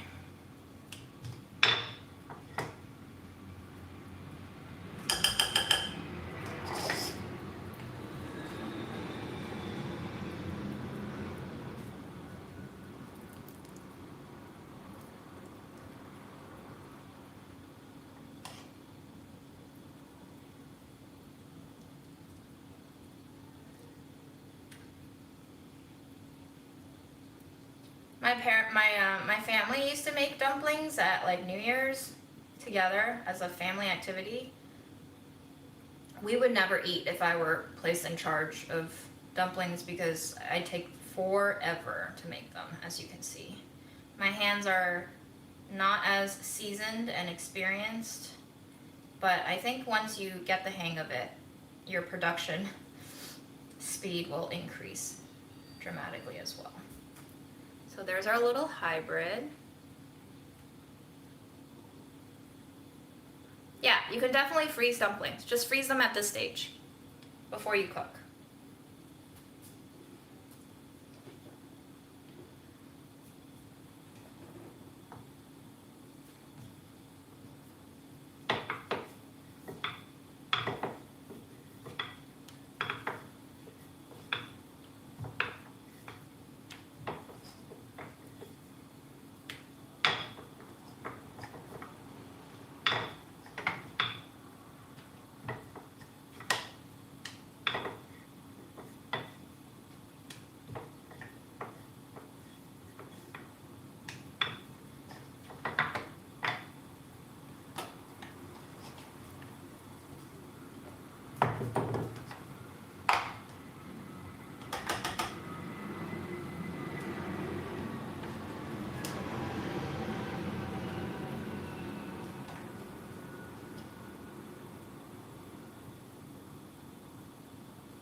This one is very hard. I think the noodles are making it super hard, but also the noodles are probably the best textures in dumplings. I love them so much. It brings back childhood memories of a dumpling filling that my grandma used to make for me when I was a kid. It was like a veggie bun with vermicelli noodles inside, some cabbage probably. I forget exactly what's in it, but it was like a vegetarian, everything but the kitchen sink bun. And it was so good.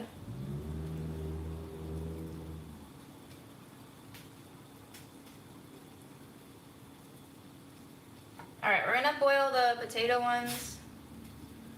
2, 3. We're gonna set a timer for 6 minutes. We're gonna make sure they don't stick to the bottom and give them a little swirly swirl every now and then.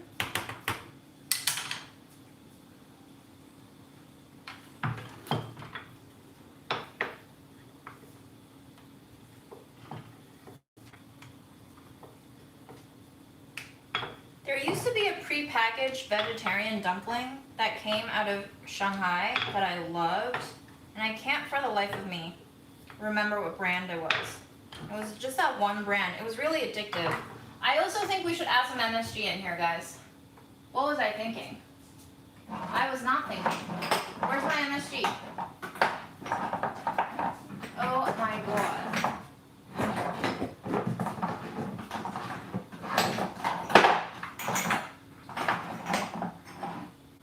Where are you? There you are. Okay. I'm going to do a little before taste test and after taste test.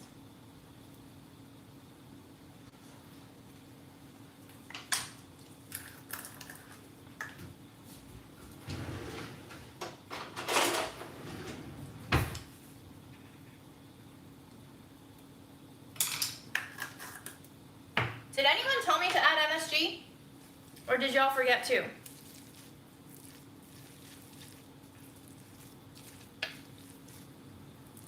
It wasn't a big brand, Lena. It wasn't like one of the... I remember I grew up with like a lot of jiajia jiaozi, and it was just like a loner brand. I feel like they only had one flavor available at my store.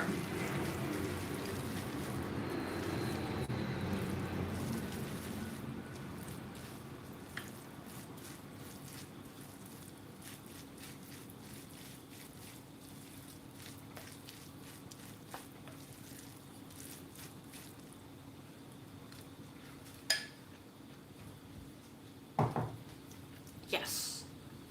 Yes. Yes. That was just a 1/4 teaspoon MSG, guys. That's all you need. It just completes the curve. It completes the curve of the flavor.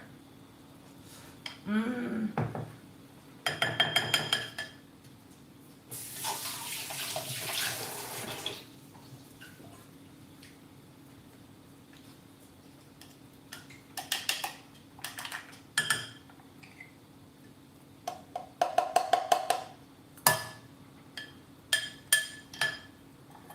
So I don't know if it was worth messing up my food processor for grinding a little bit. I think it helps a little, but not a whole lot.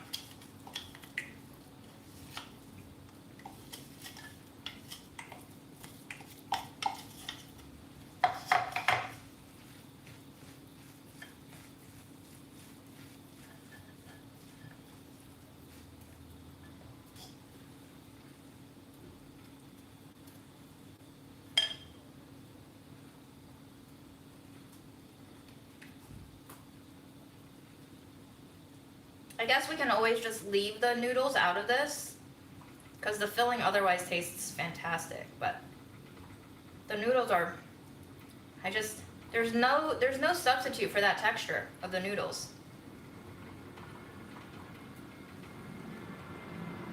Fred is sleeping with his poopy butt. You are correct.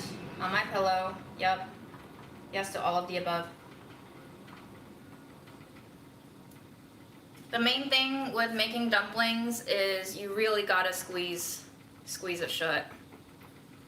Even if you think you have it crimped, make sure that you're running your fingers over those creases just to really glue them. Glue them shut.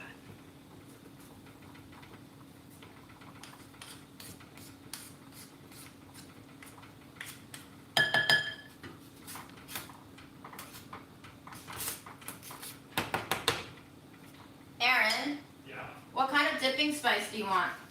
for dumplings, Yeah. the usual vinegar, chili oil, soy sauce. But you finished logama, right? Yeah, we have tons of good chilies though.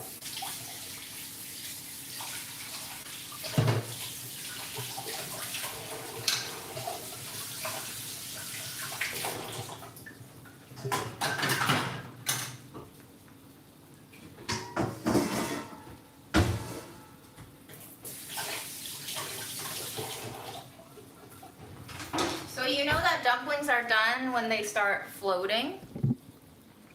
And I usually just go like a minute past that float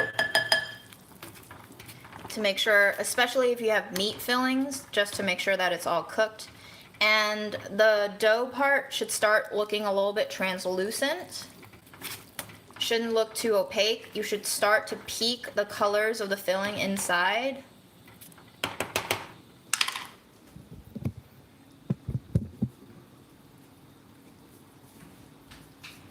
Do you want a bowl or a plate? Whatever.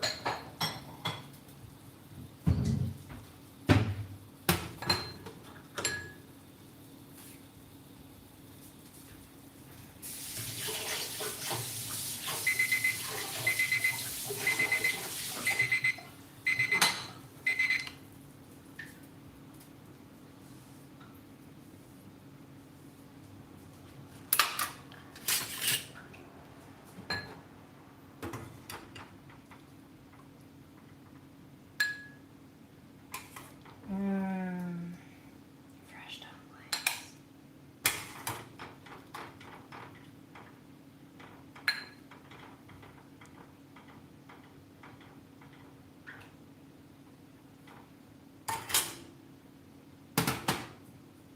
Come help me make a sauce.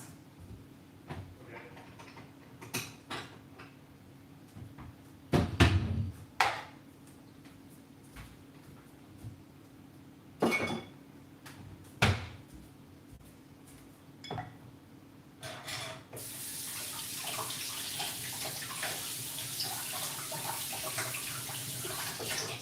I think I have a dumpling dipping sauce. On the recipe that I pinned. Yeah. Ginger. Where's my ginger? Here you go. Ginger, garlic. Busy kitchen today, June. Yep.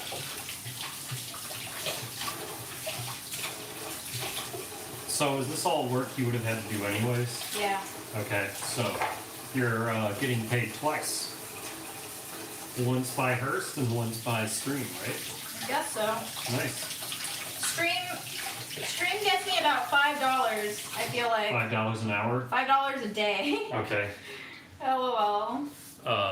So it's good. It offsets the electricity that I have You guys to know use. June, always on the hustle, always on that grind. So I'm supposed to make a dumpling sauce? No, I'm making it. Oh, It's fine. You just have to try them now. okay. Can you hand me the sugar, please? No. Oh, Those are not done. sugar? Yeah. Okay. This is it. Yes.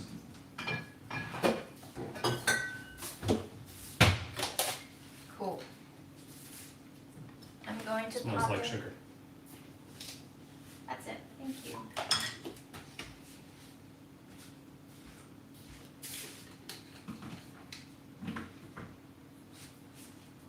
Can you find me the chili oil that you want to use? That was Chinese black vinegar and soy sauce and some garlic and ginger grated. I'm gonna add this because it is very hot, so I need to do it sparingly. Are you gonna eat this too? Can I take out some of that then? Yeah.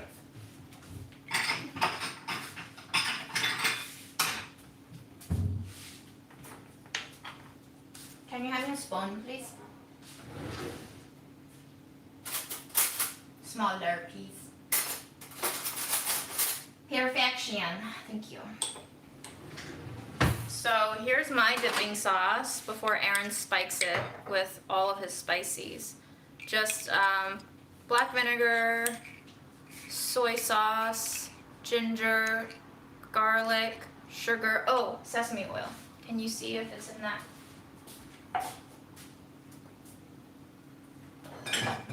Thank you. Yeah, I thought you had an open bottle already. I did. I finished it. It's right here.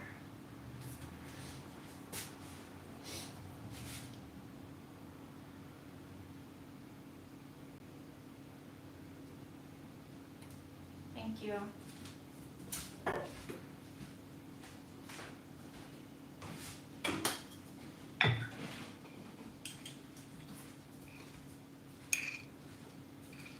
So I'm gonna take out some of this before Aaron wrecks it.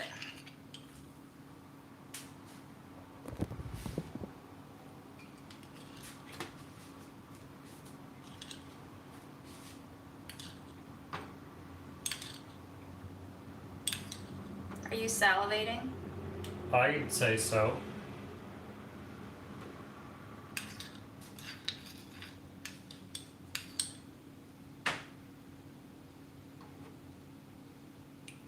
Okay. Thank you. Check it. I have first try is potato mash. Well, I'm gonna hate it. I know. Why you gotta think you're gonna hate it already? And then I'm gonna make a leek, noodle, and tofu one, and then I'll do the bacon beef gochujang one. This is my mix baby. This is the Frankenstein baby. I just want to bite into the dough to show you. Nice, buoyant, tender. Both of these are patat. Both of those are patat. You only have to eat one if you want. Okay. So this is the Frankenstein baby. Can you tilt the camera? Mm-hmm.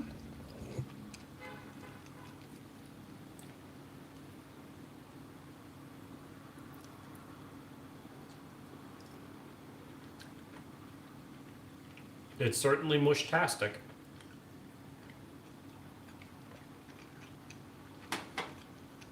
If I liked potato, this would be awesome. But you don't. But I don't. Okay. I think we got disconnected a little bit. I'm gonna try the mashed potato filling.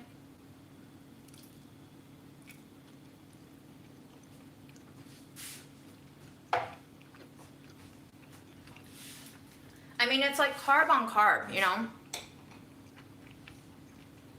Well, I'm not sure if that was quite fallible dumplings. I thought that's what you were going to go for. I think it's definitely more your own unique thing than fallible style. But You yeah. mean to say it's not as good as Fallible style? I mean, I don't like fallible potato dumplings either. Potato momos. I'm saying that it's unique. It's good. I could taste that the potatoes were well seasoned. What do you have going in your potato mash? What's the mix? I'll tell you.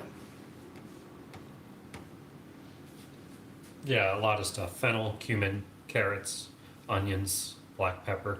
Yeah, it's a good mash. It's a good flavor. For you potato heads out there, you guys would go crazy over this. Does it I think remind it's you of very well. pierogies? It does, yeah. It's It's like a pierogi dumpling. it's so pillowy. It is extremely pillowy. It is a cloud dumpling. It is the samoyed of dumplings. But yeah, if you're potato heads out there, you should make this. This is really, really good. If that's what you're into. Okay, you ready for veggie? Yes, definitely. The veggie and mung bean noodles? Potato, sweet potato starch. Okay. Just call me over when they're cooking. All right, chef.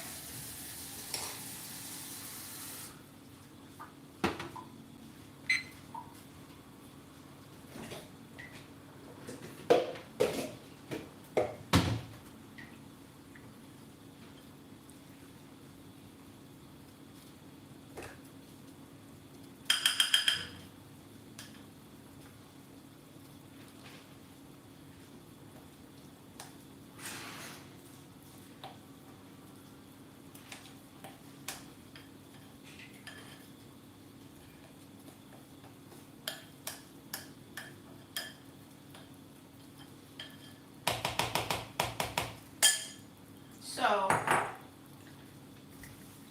I think for the greens and noodles one, it yielded way too much. So we can either eliminate the noodles or just decrease it. I could potentially have the noodles, so that's 1/2 cup, 1 ounce dry, 3 ounces cooked, which would mean 3 ounces into grams, 85 grams. That would take away 85 grams, so that would yield about 400 grams total. And then 400 grams divided by 24 would be 16 grams. Okay, that might work. 22 grams times 24.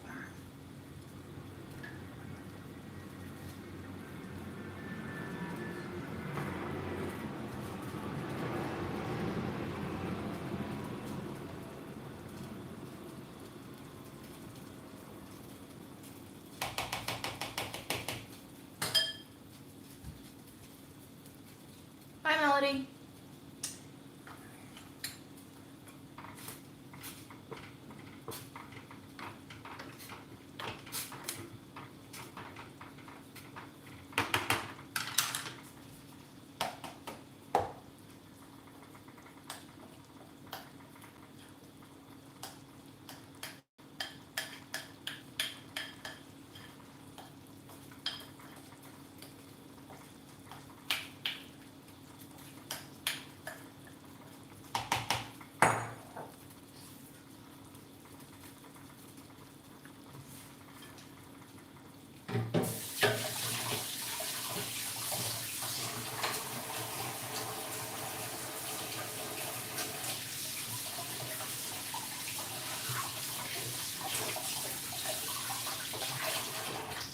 All right, on to our final filling.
Hi, London.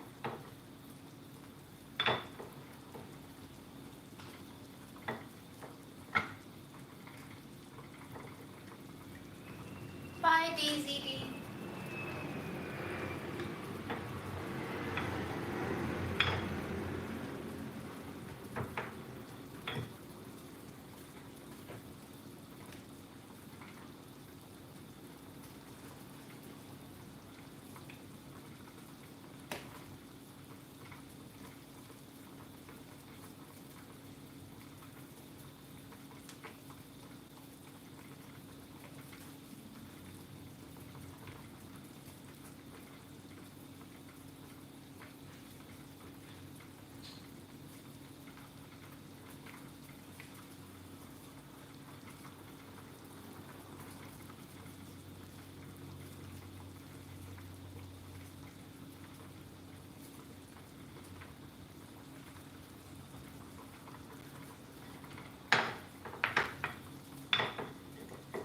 Joshua.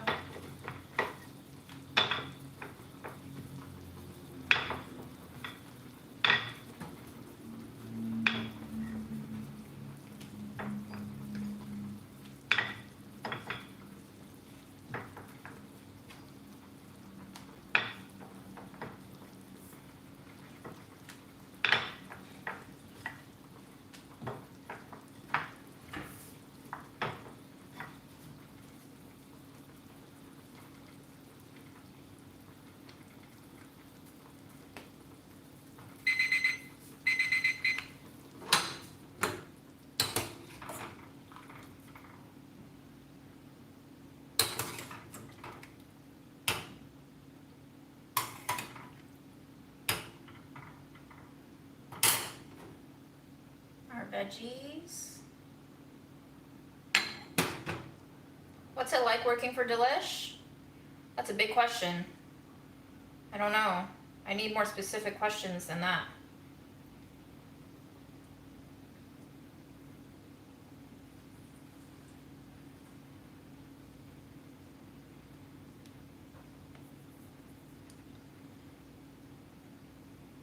True. I don't think it's the tofu, C.E. Bailey, that was the issue though.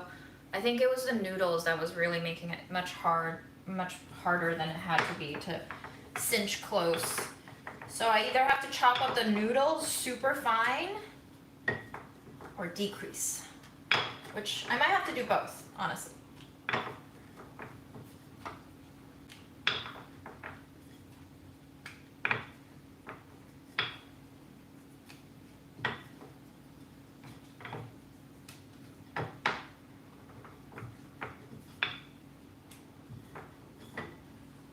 And it's totally okay if your circle isn't completely circular. It'll be fine. So each of these bacon beef plops is about 20 grams.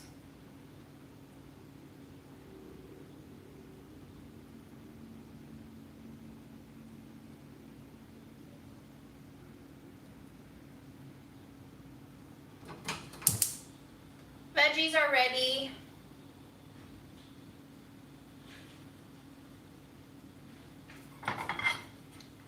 So here are our bacon beef ones that are about to get cooked.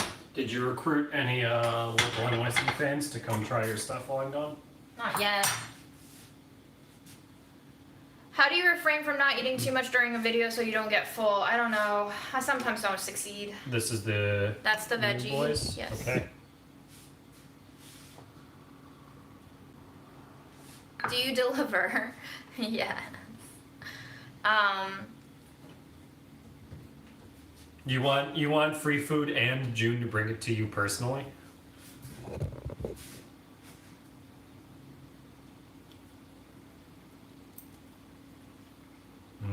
Okay, yeah. Like or no like? Yeah, now we're in business. Now we're in business, he says. Look at that beautiful interior. I feel like these are very similar to the ones Sufang has made for us a few times.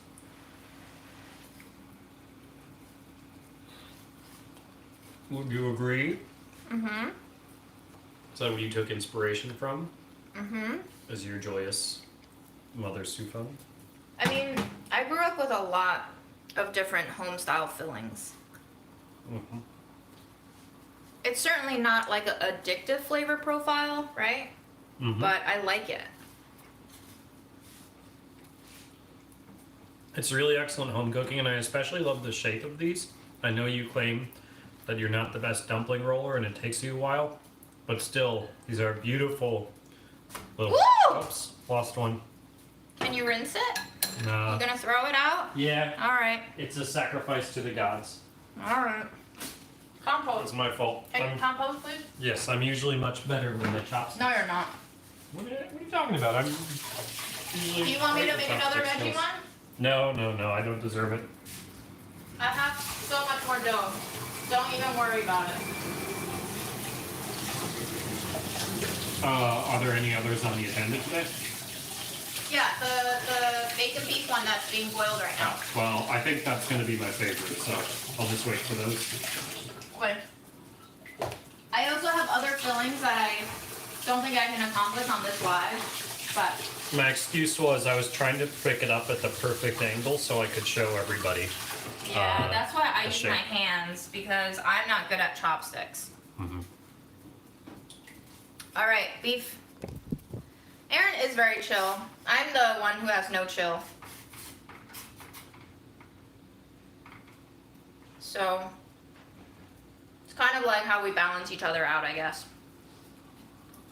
So I would say the veggie filling one is very home style. It doesn't taste like addictive, but it tastes exciting in that there's so many different textures working for you in that bite.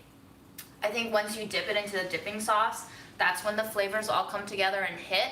And I feel like a lot of home style dumplings are that way.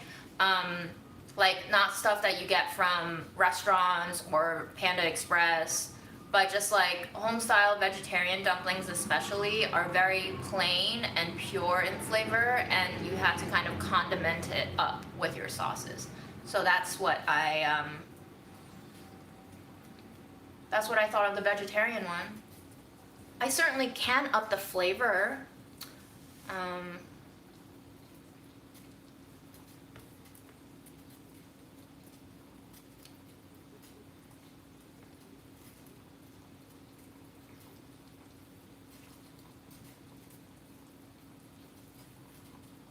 So I might stream at night because I still want to do bacon and chives with the leftover bacon, and I still want to do dill and eggs, which should be way easier to accomplish. I've never tried Georgian dumplings. That sounds amazing. And I also forgot to set a timer. Shit.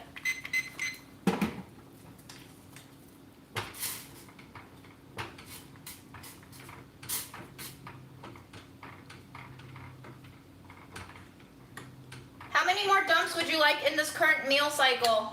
For the beef and bacon ones? Sure. I would eat 5 of those. You would eat 5. I could eat 6 even if I'm going insane. Well, are you going insane? Yeah, let's say I eat 6.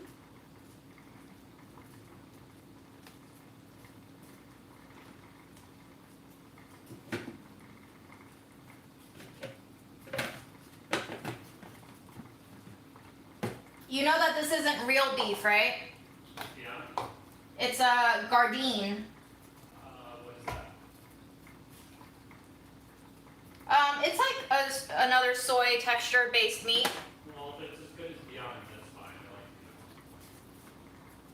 I think once it's flavored, you wouldn't be able to tell. Okay. Yeah, I have a bunch of greens behind me.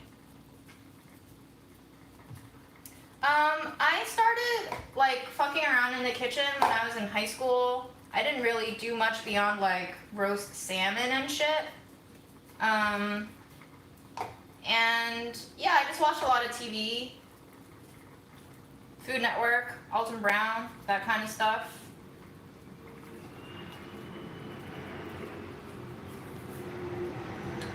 I think these are done.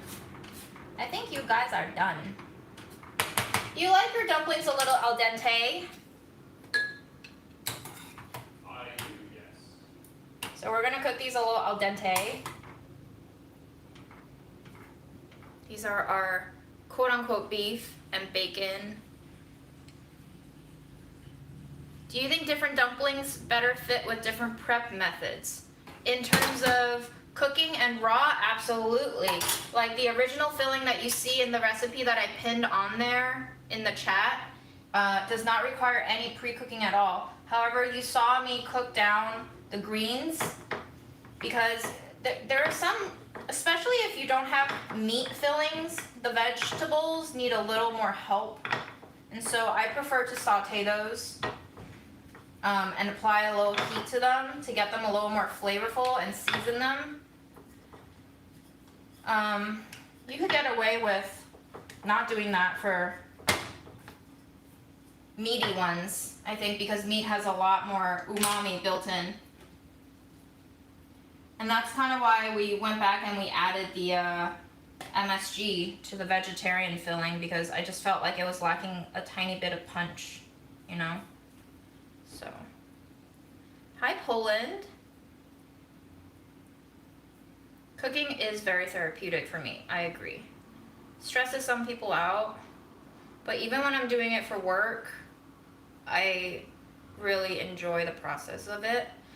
That's another thing though, is you have to set your expectations appropriately. As I said earlier, in the pandemic, when I started working from home and I had no one to feed my experiments to, it became super stressful for me because I would end up with so many experiments and like nobody would be here to eat it, and I would just have to keep outputting food. And that really stressed me out, but it's not the cooking portion that stresses me out. It's more of like the failing.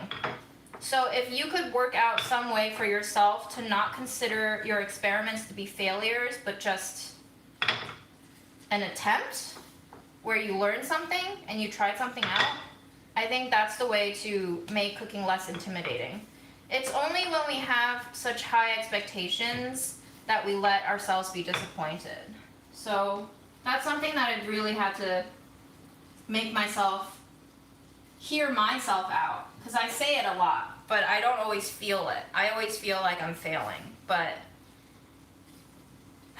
much like beauty, failure is in the eye of the beholder, you know? So maybe don't try to view it always as a failure.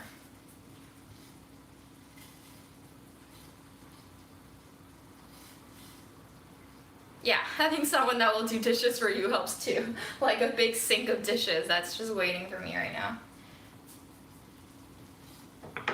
Add on, you may come eat. Yes. I'm boiling it in batches, so you can eat 3 and then I'll give you fresh batch. Excellent. I'll try not to drop it. Okay, you can just use that bowl if you please. If you can show the good people. Yes. With that bowl underneath, because that one's gonna be juicy and fatty. That has bacon in it. Look at these perfect dumps.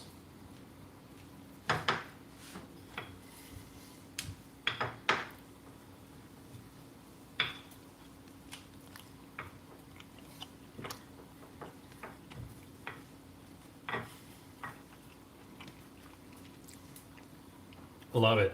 You love As it? expected. Yeah.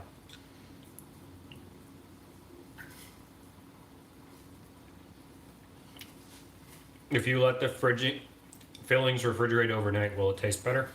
Yeah, probably. The flavors will get a chance to like really, really, really blend into each other and merge. Her name is June. What? That's all it says. Is her name June? I don't know. Is my name June?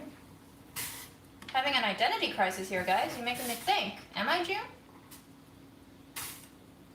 Can you bake dumplings? Asks the person who asked if your name was June. I would not recommend it because this dough is very dry, and so it'll just get more dry in the oven, and then it'll be like a very tough dough. You really need water addition in the cooking process, some sort of moisture.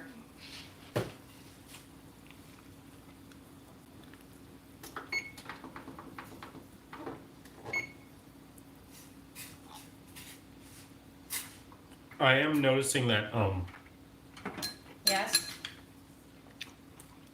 it might be the fake meat. It's a lot sweeter than I expected. Sweeter? Yeah, do you think that's the fake meat It that could you're be, using? Or yeah, because did you- the beef is a gamey, but there's also gochujang in there, which is Okay, right. But it's honestly delicious. Yeah, this is I think, easily my favorite of the 3. if I may stereotype, I feel like the white North American, let me categorize everything. The white North American palate leans a little bit on the sweeter side, and I think Erin's palate leans sweet only when it comes to desserts, but leans very savory and spicy and not white American when it comes to savories. And so for him, anytime there's like hints of sugariness in savory stuff like dumplings, he doesn't love it as much. But I feel like this appeals to me and will probably appeal to the more quote-unquote mainstream white North American palate. Gochujang is... I do love dim sum though. That has a lot of sweet notes. I Nothing wrong just- with dim sum. Aaron is secretly Latino. I don't know. Are you? That Is message, your palate? that message was hidden, so you're laughing at a comment nobody else can see. No, it's here. I also love Mexican food. Does your mom get excited when you cook things you ate a lot as a child? I think my mom is just proud of me whenever I do anything now. She's a Sufang's great too mom. busy constantly worrying about June to ever be proud of her for things. That's not true. All, My mom- all I hear is June, don't do this. June, don't My do that. mom June, is a hysterical. serious worrywart, though, although I feel like that's very Chinese. I don't know if you guys see this, but my water is no longer covering my dumplings because they keep evaporating. So now these dumplings are actually just half boil, half steam, which I'm pretty excited to try out that texture. I've never actually tried out that kind of texture before. Thank you, Evie. They're Warby Parkers. I picked them out myself. What tea did I spill just now? Did I inadvertently dig myself into a hole by spilling tea? Need a towel for the tea you spilled? I Aaron didn't has see. pretty eyes. Show the people your pretty eyes, Aaron. That's the second person who've said that. Thank you. I tried to be fancy and tried to make a rye whole grain skin dumpling. It tasted like bread. Yeah, whole grains, whole wheat, their gluten structure is interfered by the bran and the germ that's still included in that unbleached, unprocessed, whitened flour. And so they have a very different taste. They also have a very different texture. I bet you that dumpling skin was a little bit grainy and earthy in that way. It doesn't sound bad, but I would just have to fill it with, I would love to see that filled with like lamb and raisins and nuts.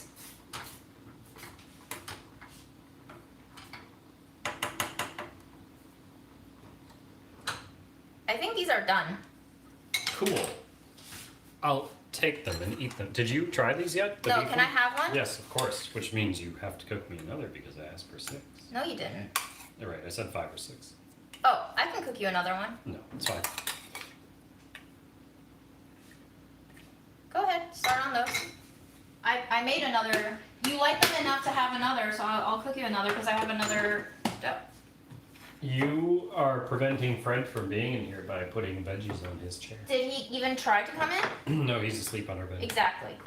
His poopy butt right next to June my has pretty eyes, says Shiniri. I very rarely hear that. I think they just felt bad that everybody was talking about my eyes, and they were just like, okay, but June's eyes though. I think you're right. I honestly, the only comments I've ever gotten on my eyes are racist ones. So I'm cool.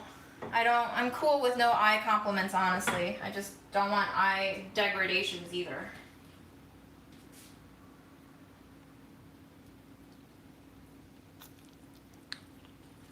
Do you guys, if any of you went to school in the States as a kid, did you guys have those kids who like did the eye game where they like pulled the corners of their eyes up and down and sideways, and they would say something like Chinese, Japanese, Korean? That shit was like the most irritating shit ever.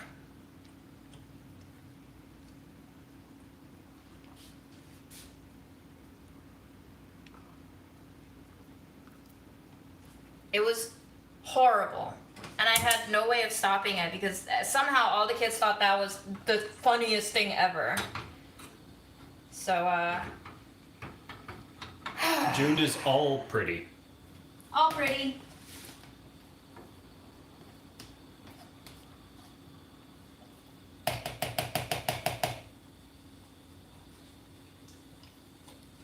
Should it be illegal for kids to be racist? No, it shouldn't be illegal. Because that wouldn't do much. Would it? If you had a racist kid, what would you do?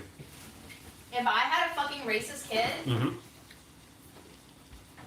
first of all, did I raise him to be racist? Because how did he get to be racist? That's my question.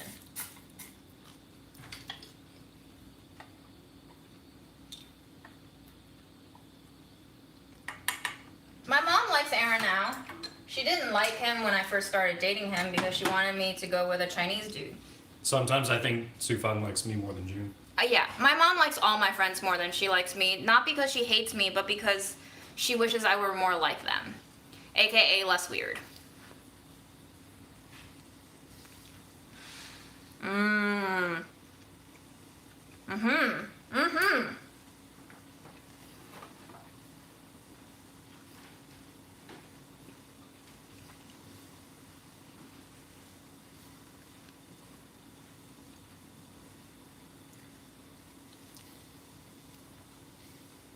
When I discuss being an asexual, but when I'm attracted to someone, am I only attracted to men?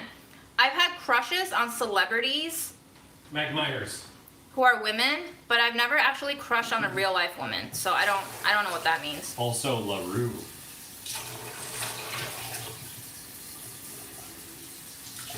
I like this half steam, half boil method, guys. It makes the dough really nice and bouncy.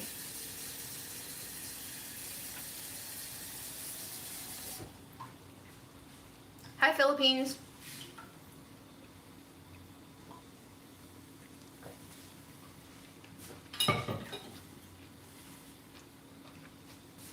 Okay, Melissa McCarthy is a pretty dank choice. You can have her. Melissa McCarthy. Yeah, chorizo burritos. You're totally right. It kind of has that Korean burrito vibe. Jolie, I think you're right. It is like the pan frying technique, but for boiled. Mmm. I like that texture off of the dumplings the most. Are you excited for your last one? Yes.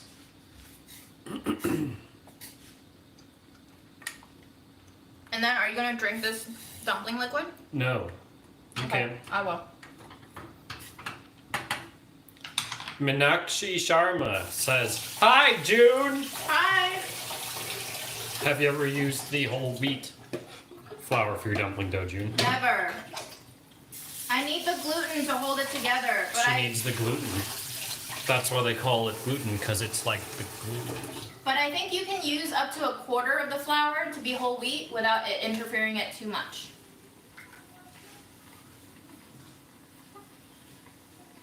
Just put red pepper, nice tasty on it. Alright, Aaron, can you turn off that heat and check the level of doneness? I don't know. How would I know what to check? Does it look like something you would want to I'm eat? just gonna eat it, man. Some things can be simple.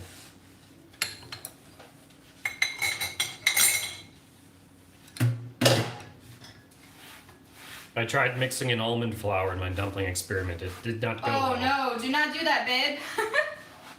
That has both fat and absolutely no gluten whatsoever.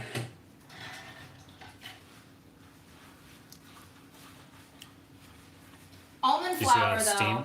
See Almond that steam flour rising? Almond flour is delicious baked. If you melt some mozzarella, mix in a little bit of cream cheese, you can make a really dank almond flour dough. That's what a lot of keto recipes call for, is like mozzarella cheese melted with almond flour. Sometimes people pop in an egg.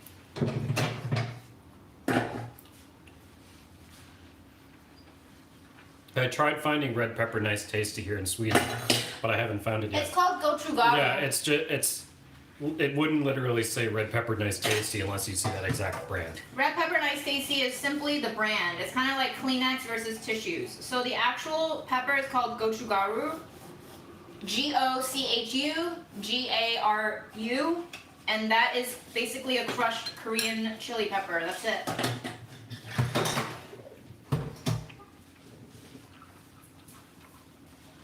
Well, thank you, June. Those were awesome. Yeah, thanks for eating. Mhm. So the last one was the winner for you. Oh yeah, easily. Easily.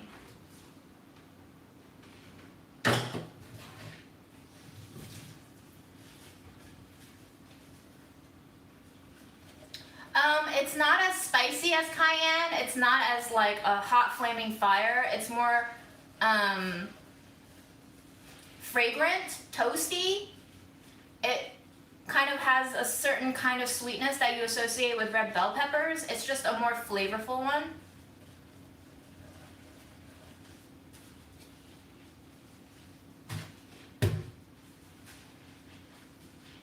Yeah, I really like gochujang.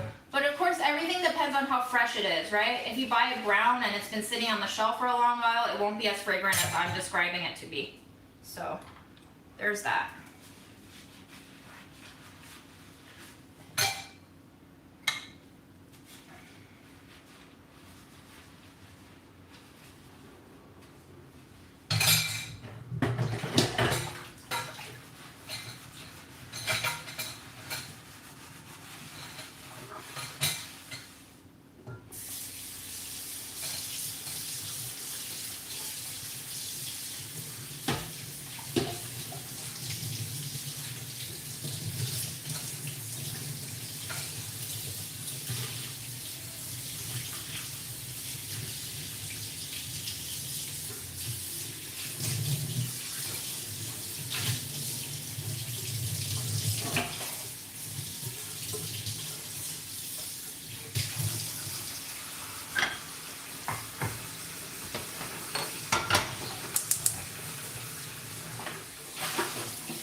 I wonder how much battery is left on my cell phone. I also, yeah, my kitchen is kind of amazing for a New York City apartment, absolutely. And it's especially amazing for any New York City apartment that's under $2,000. So I'm completely grateful for it. For those of you who are still here, wow, thank you so much for hanging out for so long. I'm gonna be drinking some of the soup. I might just be prepping a lot of my other fillings because I might go again live tonight. So feel free to tune back in or not. I'm just gonna keep going since I'm on this train already. Might as well finish it. But obviously, you've been with me for over 2.5 hours. It's just insane. So feel free to release yourself and go out into the world. People, go. Aaron, do you want to walk somewhere today? Should we get some outside time? Sure. I feel like we've been pulled up.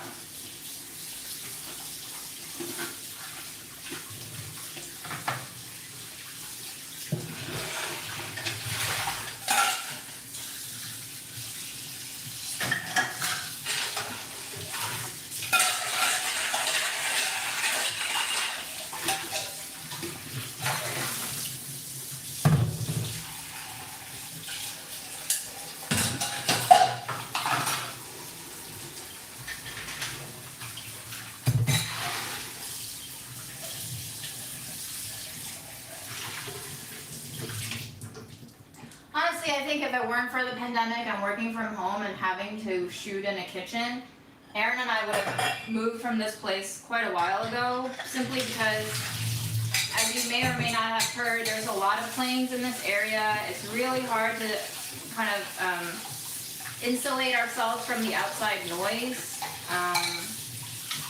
But other than that, it's been a pretty fantastic place to live. We have a very responsive landlord, which is honestly a very hard thing to find and come by in a place like New York. A lot of landlords really don't give a shit, so we're also thankful for that.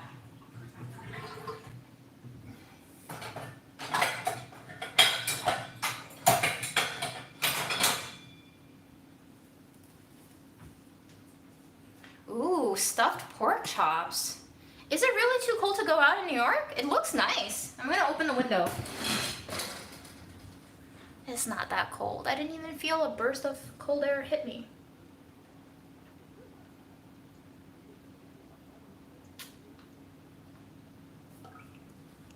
Okay, so I think the beef fillings were 1 tablespoon was about 22 grams or so, which means 340 grams of total filling divided by 22 yields me 15 fillings. Okay, so we might need to up that filling quite a bit, huh?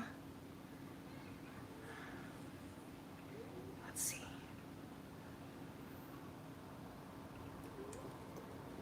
We might might just increase that beef count up to 1.6 ounces ground beef. That sounds good.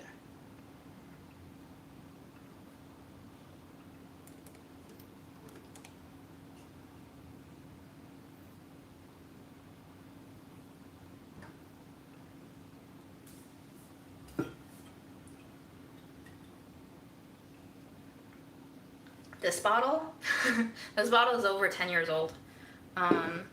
What do you think about a spleen filling? I mean, absolutely, absolutely. Oh, so yeah, there's so many dumplings all across the room. What do you recommend to keep warm while making a large batch? Dumplings gotta be eaten as soon as they're out. Like, dumplings are one of those things where you're making a big batch for a family gathering. Somebody's always cooking while other people are eating, and it's just the way it works. And obviously you can do a hot pot situation where you put the boiling pot on a movable stove, like one of those induction little thingies or the butane thingies, and then you just put the pot down in the middle of the table and then you just keep cooking the dumplings as you go. But basically you can assemble all the dumplings and then they can get boiled as you need to eat them.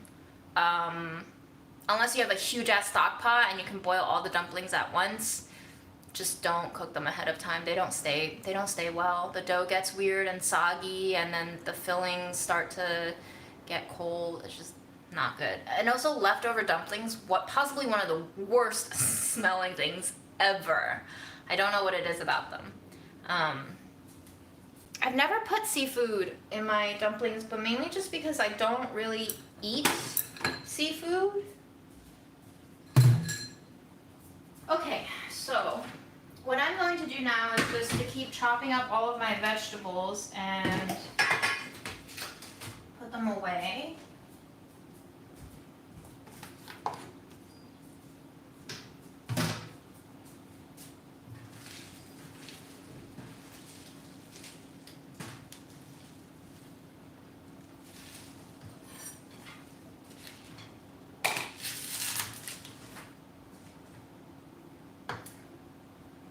I wonder what this tastes like raw.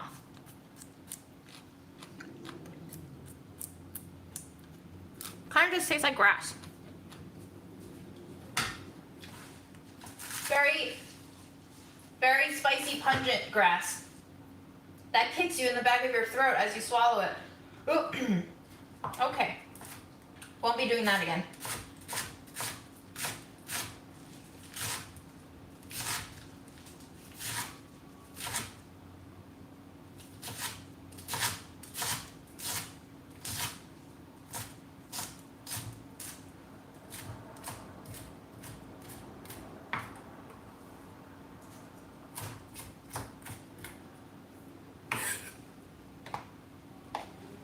I'm thinking about doing another live tonight because Erin and I will probably get hungry again, and I might as well just show off the other fillings that I'm going to experiment with that dumpling dough. If you guys want to join, feel free. If not, I mean, it's just going to be like basically a repeat of everything that you saw here in terms of making the dumplings, but there might be different fillings.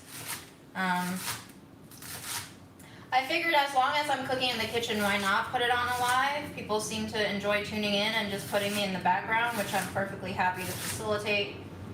And it's like a little chat room.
like raw spinach? Sure, yeah, I like it myself a lot.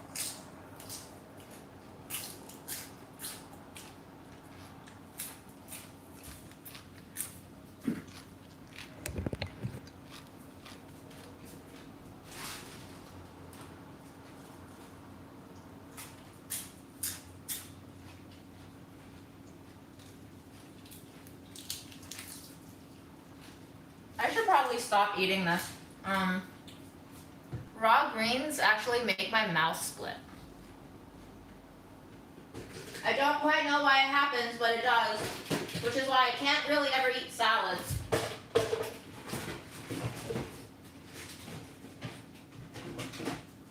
Really sucks.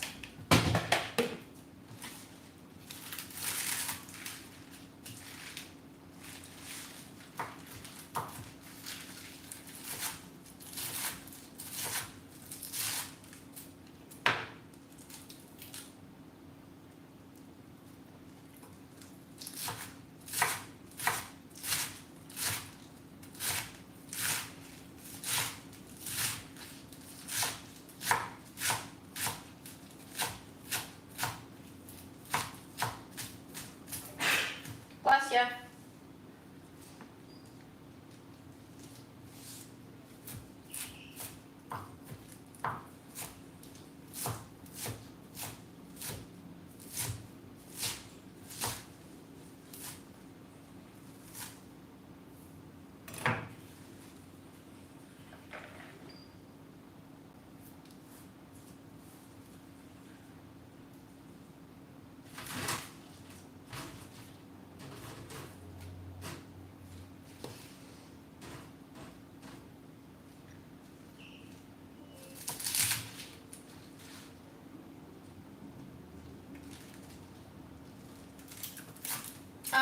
That was, the grass-like things were, Chinese leeks. No, Chinese chives. I think Chinese chives. Now I'm second guessing myself.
What are your feelings on dill, Aaron? Do you like it?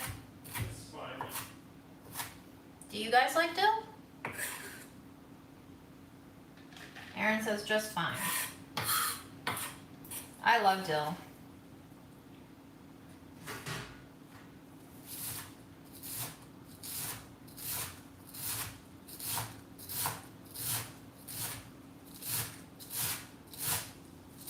There's apparently a Chinese dill that my mom can't really find here, and she claims that it's much more fragrant than American dill. I've always been very sad that I haven't been able to taste it. Apparently there's some imported dumplings that have that dill as an ingredient. But yeah, my mom has not been able to find it in the stores here.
Aaron, what do you think? You know how pork and chives is a filling? I do know that. What do you think about if we just did bacon instead of pork?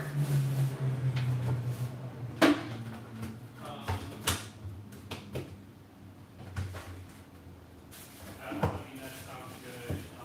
I think pork provides a lot of juiciness, which is good. And bacon, if it's like, relatively crispy as bacon tends to be, won't really have that juiciness. That's true. Well, we're gonna experiment with it anyway.